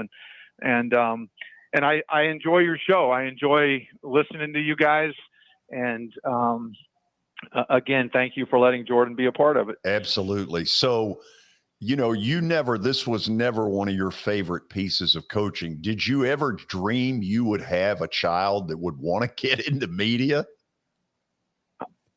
I probably dreamed that I would beat them before I would allow such a thing. No, I'm just kidding. But no, I didn't dream that would happen. And she started with this about, I don't know, a little over a year ago maybe, and we've been talking about it, and you've been a part of that conversation, and Jimmy Dykes has been a part of that conversation, as have others, and so we'll see where it takes her, and all I can do is be the supportive parent, and Lisa and I will support her in every way that we can, like we have tried to do with our other two children, and hope that she finds something that she's very passionate about and is good at. Good for you. That is so cool. It's a cool thing to see young people get experiences that, you know, I didn't have. Well, there was a reason I didn't have TV. Watson, it's called a radio face.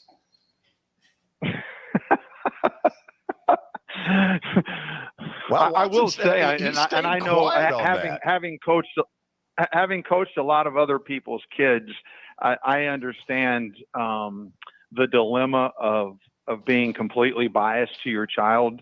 I can't tell you the number of times I was told how good someone's kid was, and from their parents. So you have to ignore just about anything that a parent says. But I'm going to go out on a limb and say that Jordan's face is a little bit better for TV than yours. I knew that was coming.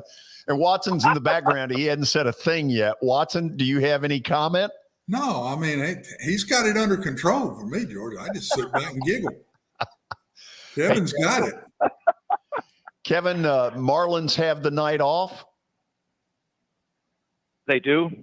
And as I don't know, maybe the schedule will help them a little bit. They've not been doing so well lately, but the Cubs have to play 2 today in St. Louis and then fly and play an afternoon game in Chicago tomorrow. And the Marlins have been in Chicago since last night. So we won't have fatigue as an excuse for not winning tomorrow. I love it. I can tell you that.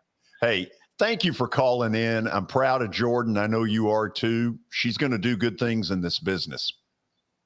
Well, thank you. And again, I hope your equipment's working well. And I can't tell you, and I do tell you, but I really appreciate you giving her an opportunity. And I hope that she continues to do good work for you. Happy to do it. Kevin, you take care. All right, George. Thank you. See you later. That's not the Kevin I thought was coming on, but it was great to hear from him. Got a bunch of you. Let's go next. Help me here. I think Tony.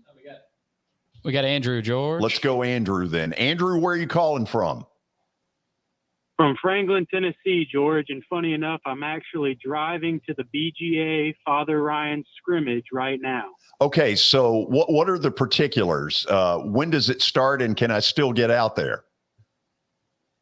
Well, I'm actually late. It started 30 minutes.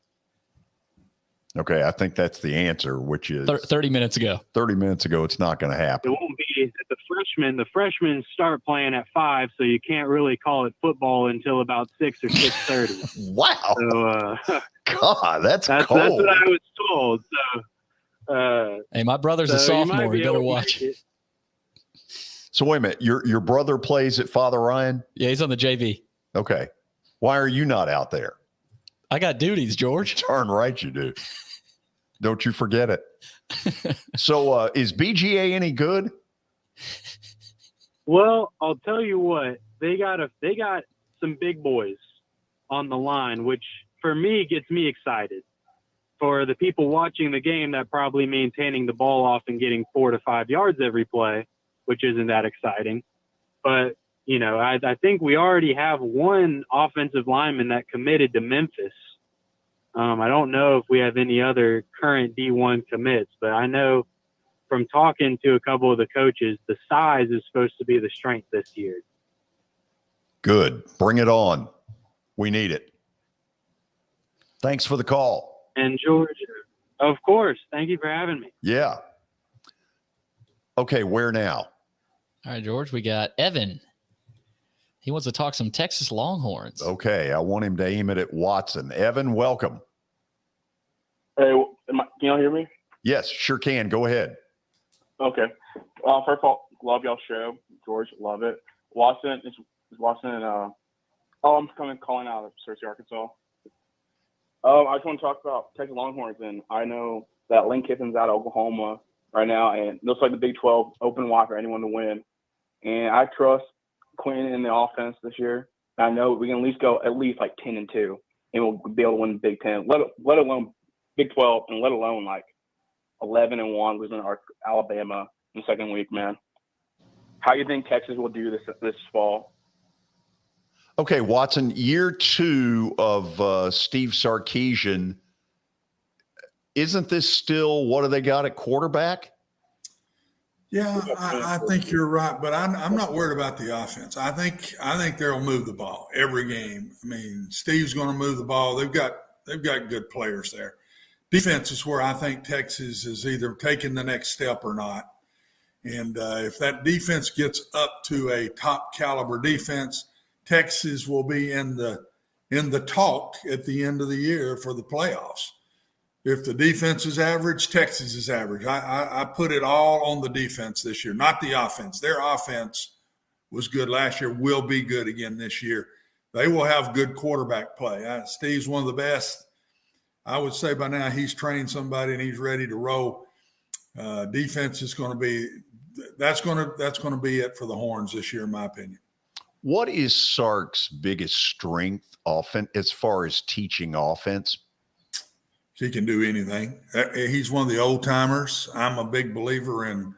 Somebody came to me and said, "What offense do you want to run?" I'd say, "What offense do you want me to run?" I mean, you're good at all of it. You could take the I formation and run with that. You can take split backs and run with that. You can spread out and run with that. I mean, the guys that bother me today in today's world, these young guys, they're in one system and that's all they know. They don't.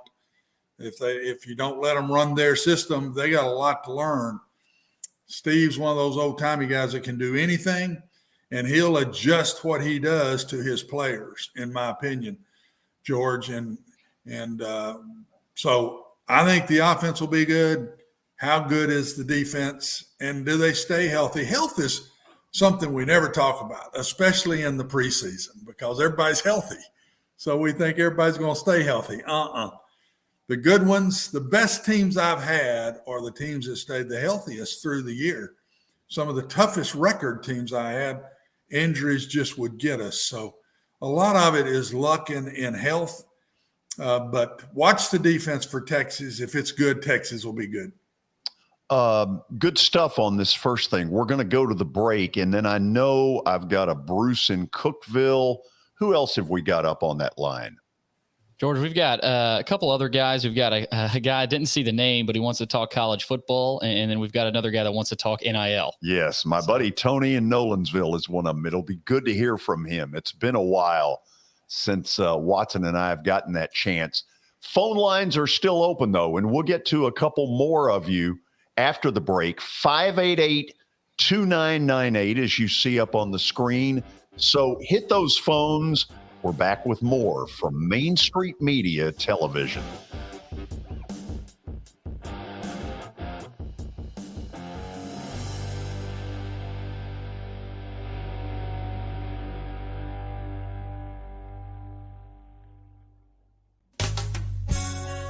I'm Bart Durham.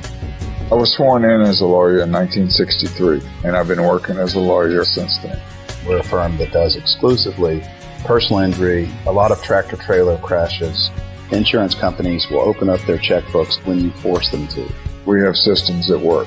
We get the most money for our clients in the shortest amount of time. I'm Blair Durham. My dad and I want to help. Give us a call at 615-242-9000. At Sumner Funeral and Cremation, our mission is to serve families as our own, celebrate the life of their loved one, and help begin the healing process. My whole family, including my wife and my mom and siblings, were very happy with the treatment that we received. I would highly recommend Sumner Funeral and Cremation.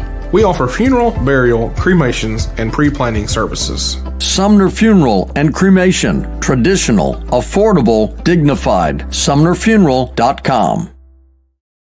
Serving Williamson and surrounding counties, Bone and Joint Institute of Tennessee offers comprehensive orthopedic care with 16 subspecialized physicians. Our practice provides high-tech care with a hometown touch. We offer physician clinics, physical and occupational therapy, advanced imaging, and surgical services, including interventional procedures. Call us at 615-791-2630. We're Bone and Joint Institute of Tennessee. High-tech care with a hometown touch. Hey everyone, I'm John English. This is Keith Wallace, and we would like to welcome you to John English Antique Sports and Cards in Shelbyville, Tennessee. We specialize in graded and ungraded sports and non-sports cards, vintage wax boxes, and unopened cases. We have a large selection of PSA graded cards. We also specialize in old sports collectibles, baseball, football, basketball, golf, and tennis. You can find it all at John English Antique Sports and Cards. We are happy to be associated with Nashville's greatest sports antique, George Plaster. Since 1865, the First Baptist Church of Gallatin on Winchester Street has served its community by catering to the least, the last, and the lost, providing a church of welcome used by God to save the lost, transform the saved, and impact its community. As a proud multi-ethnic congregation, Pastor Derek Jackson personally welcomes you to join them in fellowship Sunday mornings at 8 in person or at 1045 in person or online at firstbaptistgallatin.org. First Baptist Gallatin on Winchester Street, serving with open arms as a true church of welcome.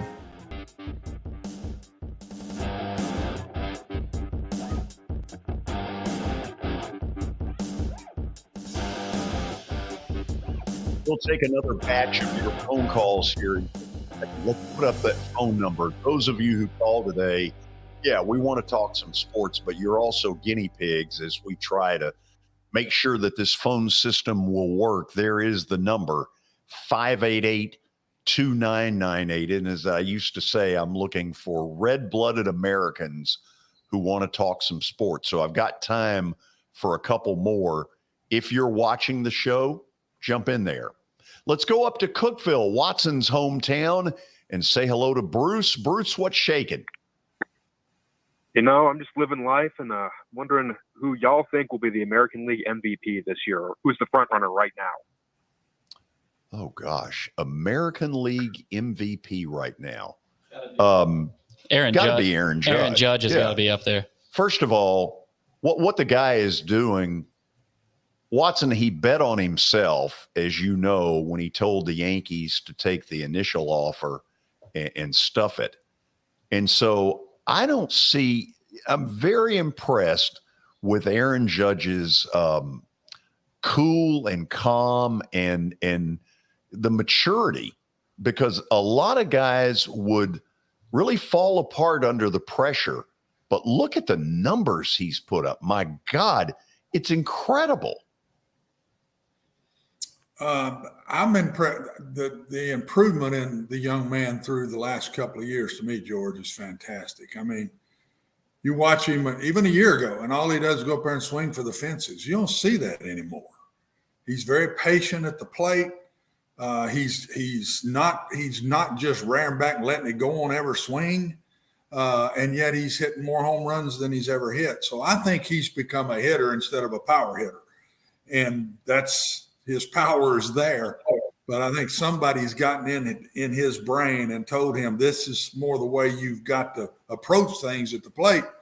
I think it's made him into an MVP. Bruce, here's the thing that you might find interesting. Friends of mine in the baseball world that I've talked to about it do not think he's re-signing with the Yankees. Really? They think he's going free agency.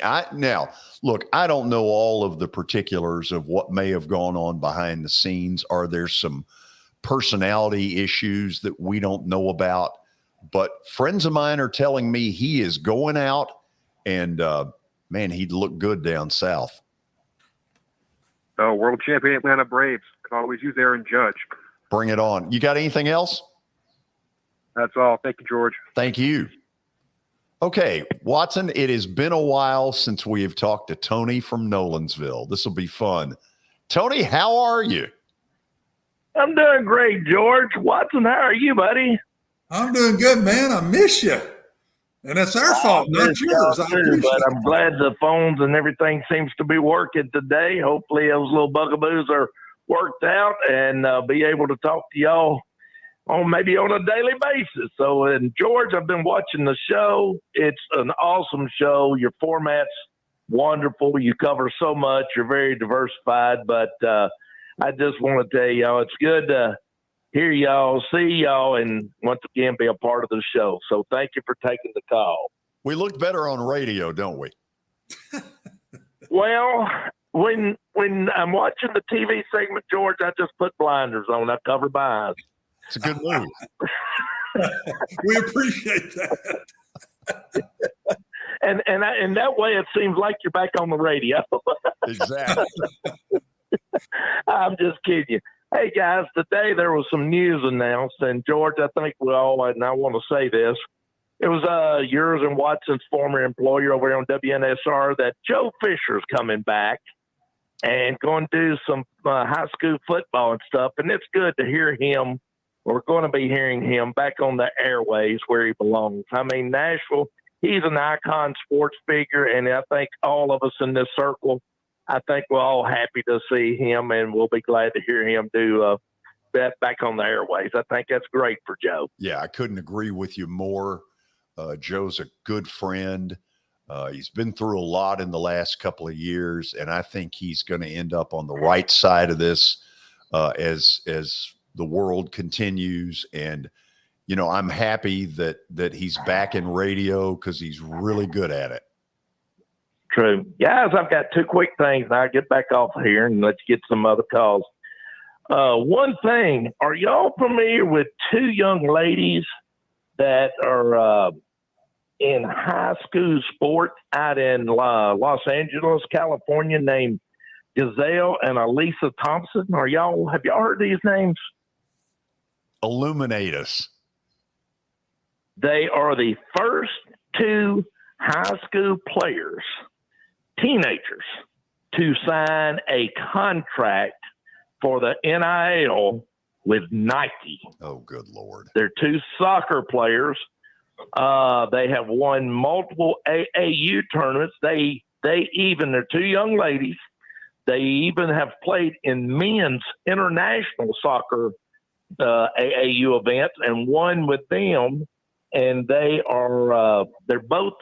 already inked to go to Stanford, and they've signed 2 contracts, each one of them their own individual contracts with Nike.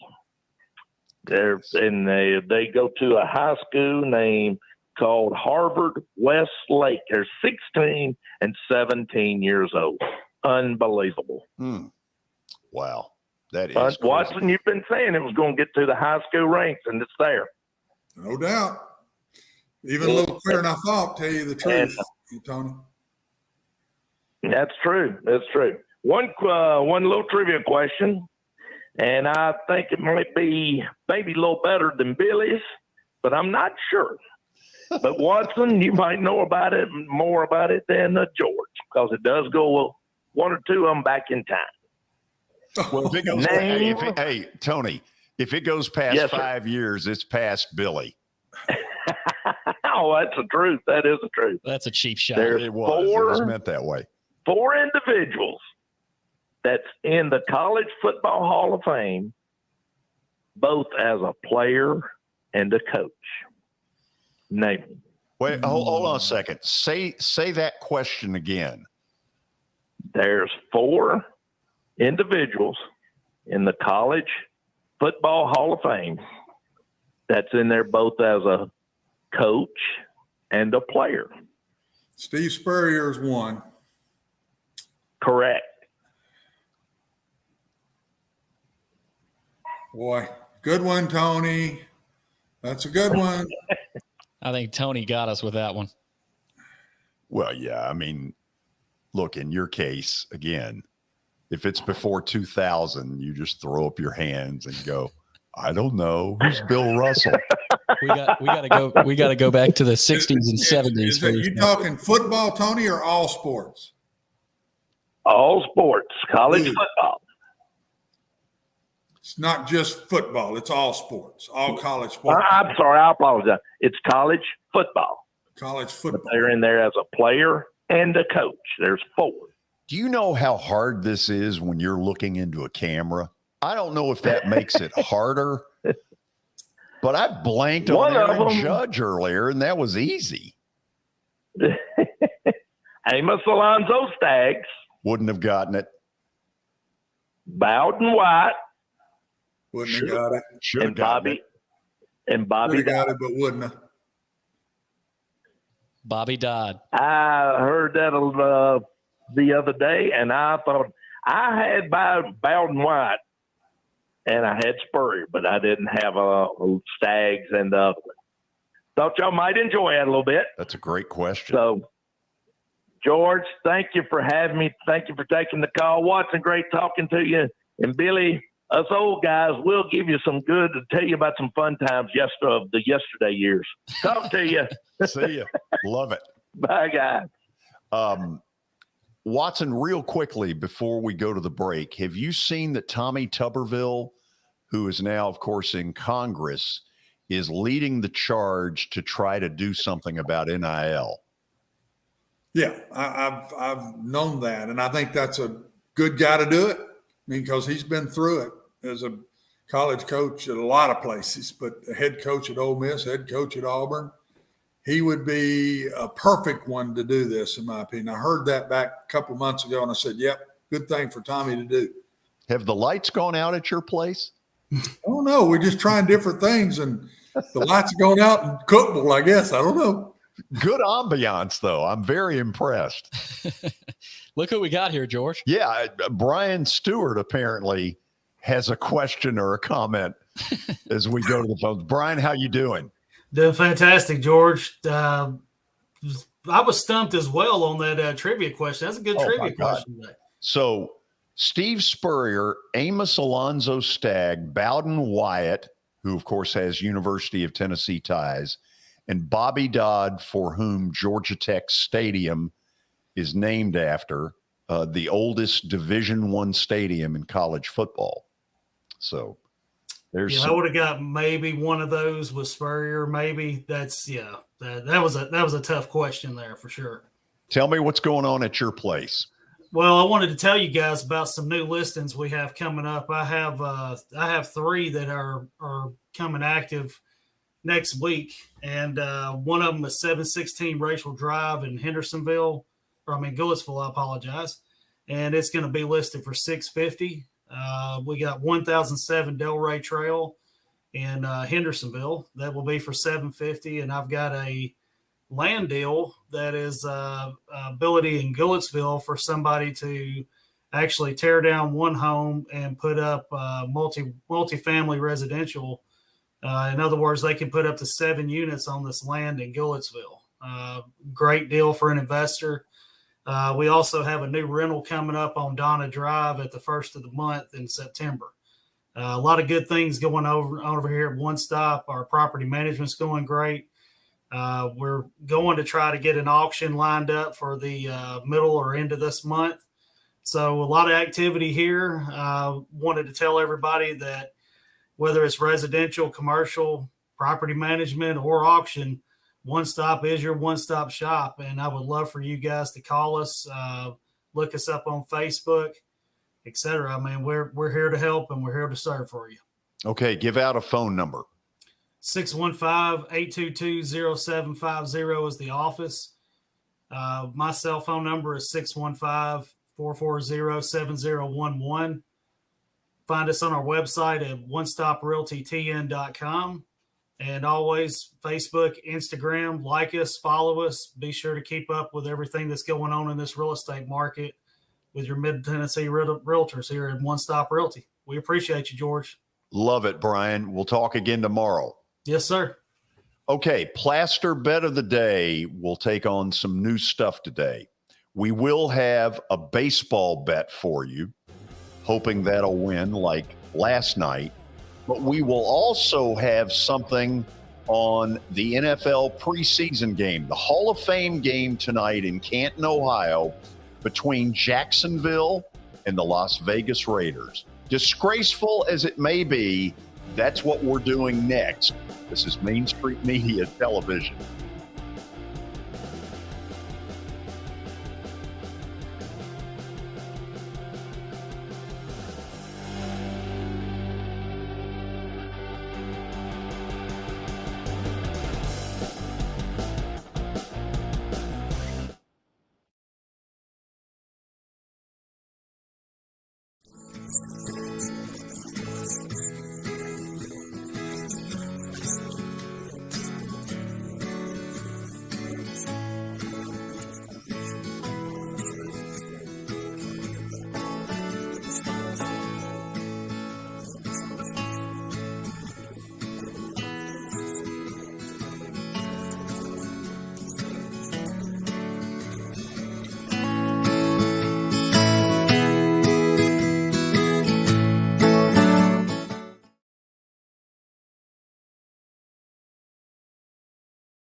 I think journalism is like politics. It's all local, and I think Main Street Media has really hit on something that I've been preaching for 50 years. And keep the news local, right?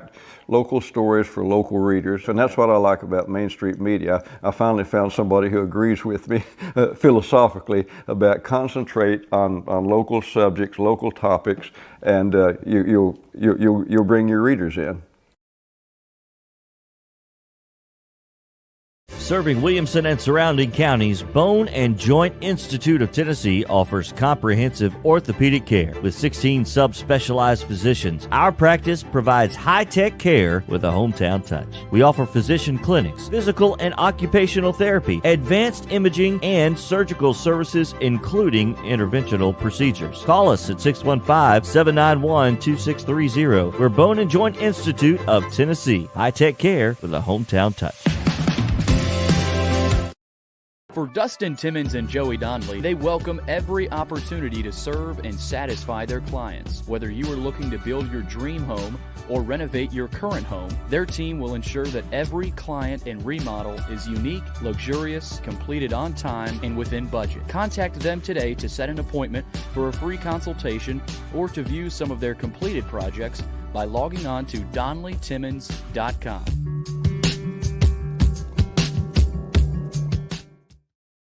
This is attorney Bart Durham, and this is me. I'm Aaliyah. Keeping in good physical condition is really important to me. But when I had a wreck with a tractor trailer truck that hurt my legs so bad I couldn't work for almost a year, I knew I needed a lawyer that understood tractor trailer cases. So I called Bart. Bart gets millions of dollars for his clients every year. At Bart Durham Injury Law, we've handled hundreds of tractor trailer cases. My dad and I want to help. Give us a call at 615-242-9000.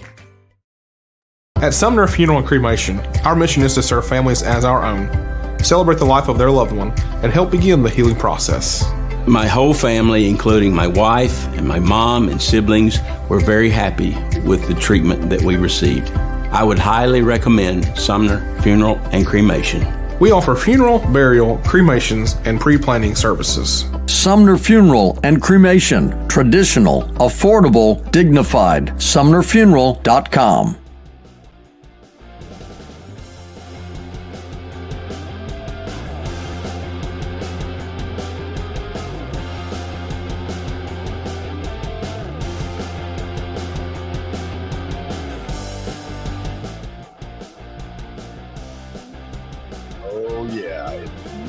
You all have waited for. Plaster Bet of the Day. Billy, take it away. George, Plaster Bet of the Day is, of course, presented by the great folks at Bart Durham Injury Law. And let's get to your results first here, George. And, of course, you got a fun little twist on Bet of the Day today. And, George, I don't think we've got... Do we not review? I'm not seeing. Must have missed so that today. I get a victory, Watson, and he tries not to give me credit. Oh, it's a tough life, isn't it, George? I mean, it's just a tough life, bud. Georgia, so I can pull those up if we really want to see them. So we're at 7-9. I had there it is, 7-9. There it is. Got a win last night with the LA Dodgers, but you got to get back 8-9. That'd be big. Well, yeah, but we got 2 tonight. 2 tonight. So could you technically get to 9-9 tonight? Technically, yes. Okay. Not only technically, going to. Confident, George. Big time. All right, here's the first one. Okay, now Watson is really bothered by this. This is essentially a 2-team teaser. You have to hit both sides for it to win. Vegas plus 4.5, and it goes over 27.5. Watson, you don't approve of this one, do you? No. This is just about the best way to get a gift I've ever seen. I mean, gracious. Hold on. Are you saying it's going to work? I think it's going to work. Yes. Even though it's disgraceful. It's disgraceful, but since when did that matter?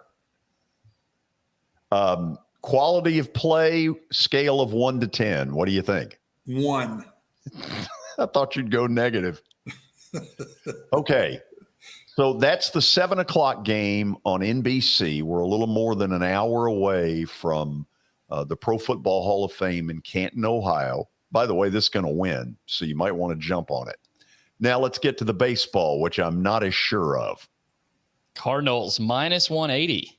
So Jose Quintana makes his Redbird debut tonight against a former Brave, Sean Newcomb. Newcomb in the past, Watson, has been a lot of base on balls, control issues. This is not a team you want to put a lot of extra base runners on against. Cardinals at home are going to get it done. Tomorrow I will be 9-9. Book it. Ooh, first bucket of the year there, Billy. Get ready. You're going to hear a bunch of buckets as football starts. What are those worth? About whatever you about when you say it, 0 at that point on, I'd say 0. Yeah. Thank you. I mean, wouldn't you love to go back through your career and give the percentage of the buckets that you've gotten? Ooh. I'd say it'd be in the upper 30s. Maybe. I'd say you're being good to yourself.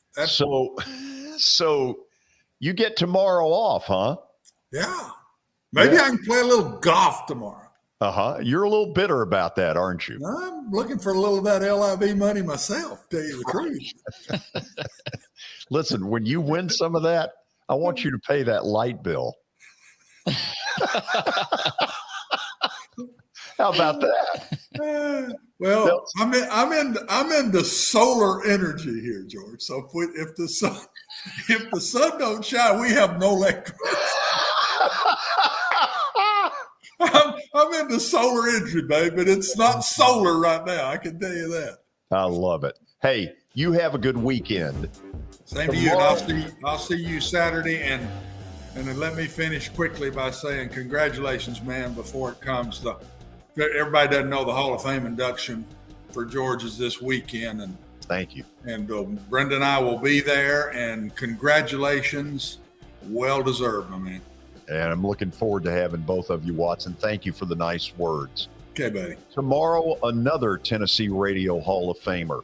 Predators broadcaster Pete Weber will be with us for the 5 o'clock hour. And Pete, like me, is kind of a connoisseur of great broadcasters. And with the passing of Vin Scully, we thought this was the perfect time to bring him in here. For Watson Brown, for Billy Derrick, and for all of you who cared enough to call in today, George Plaster saying thank you. You've been watching Main Street Media Television.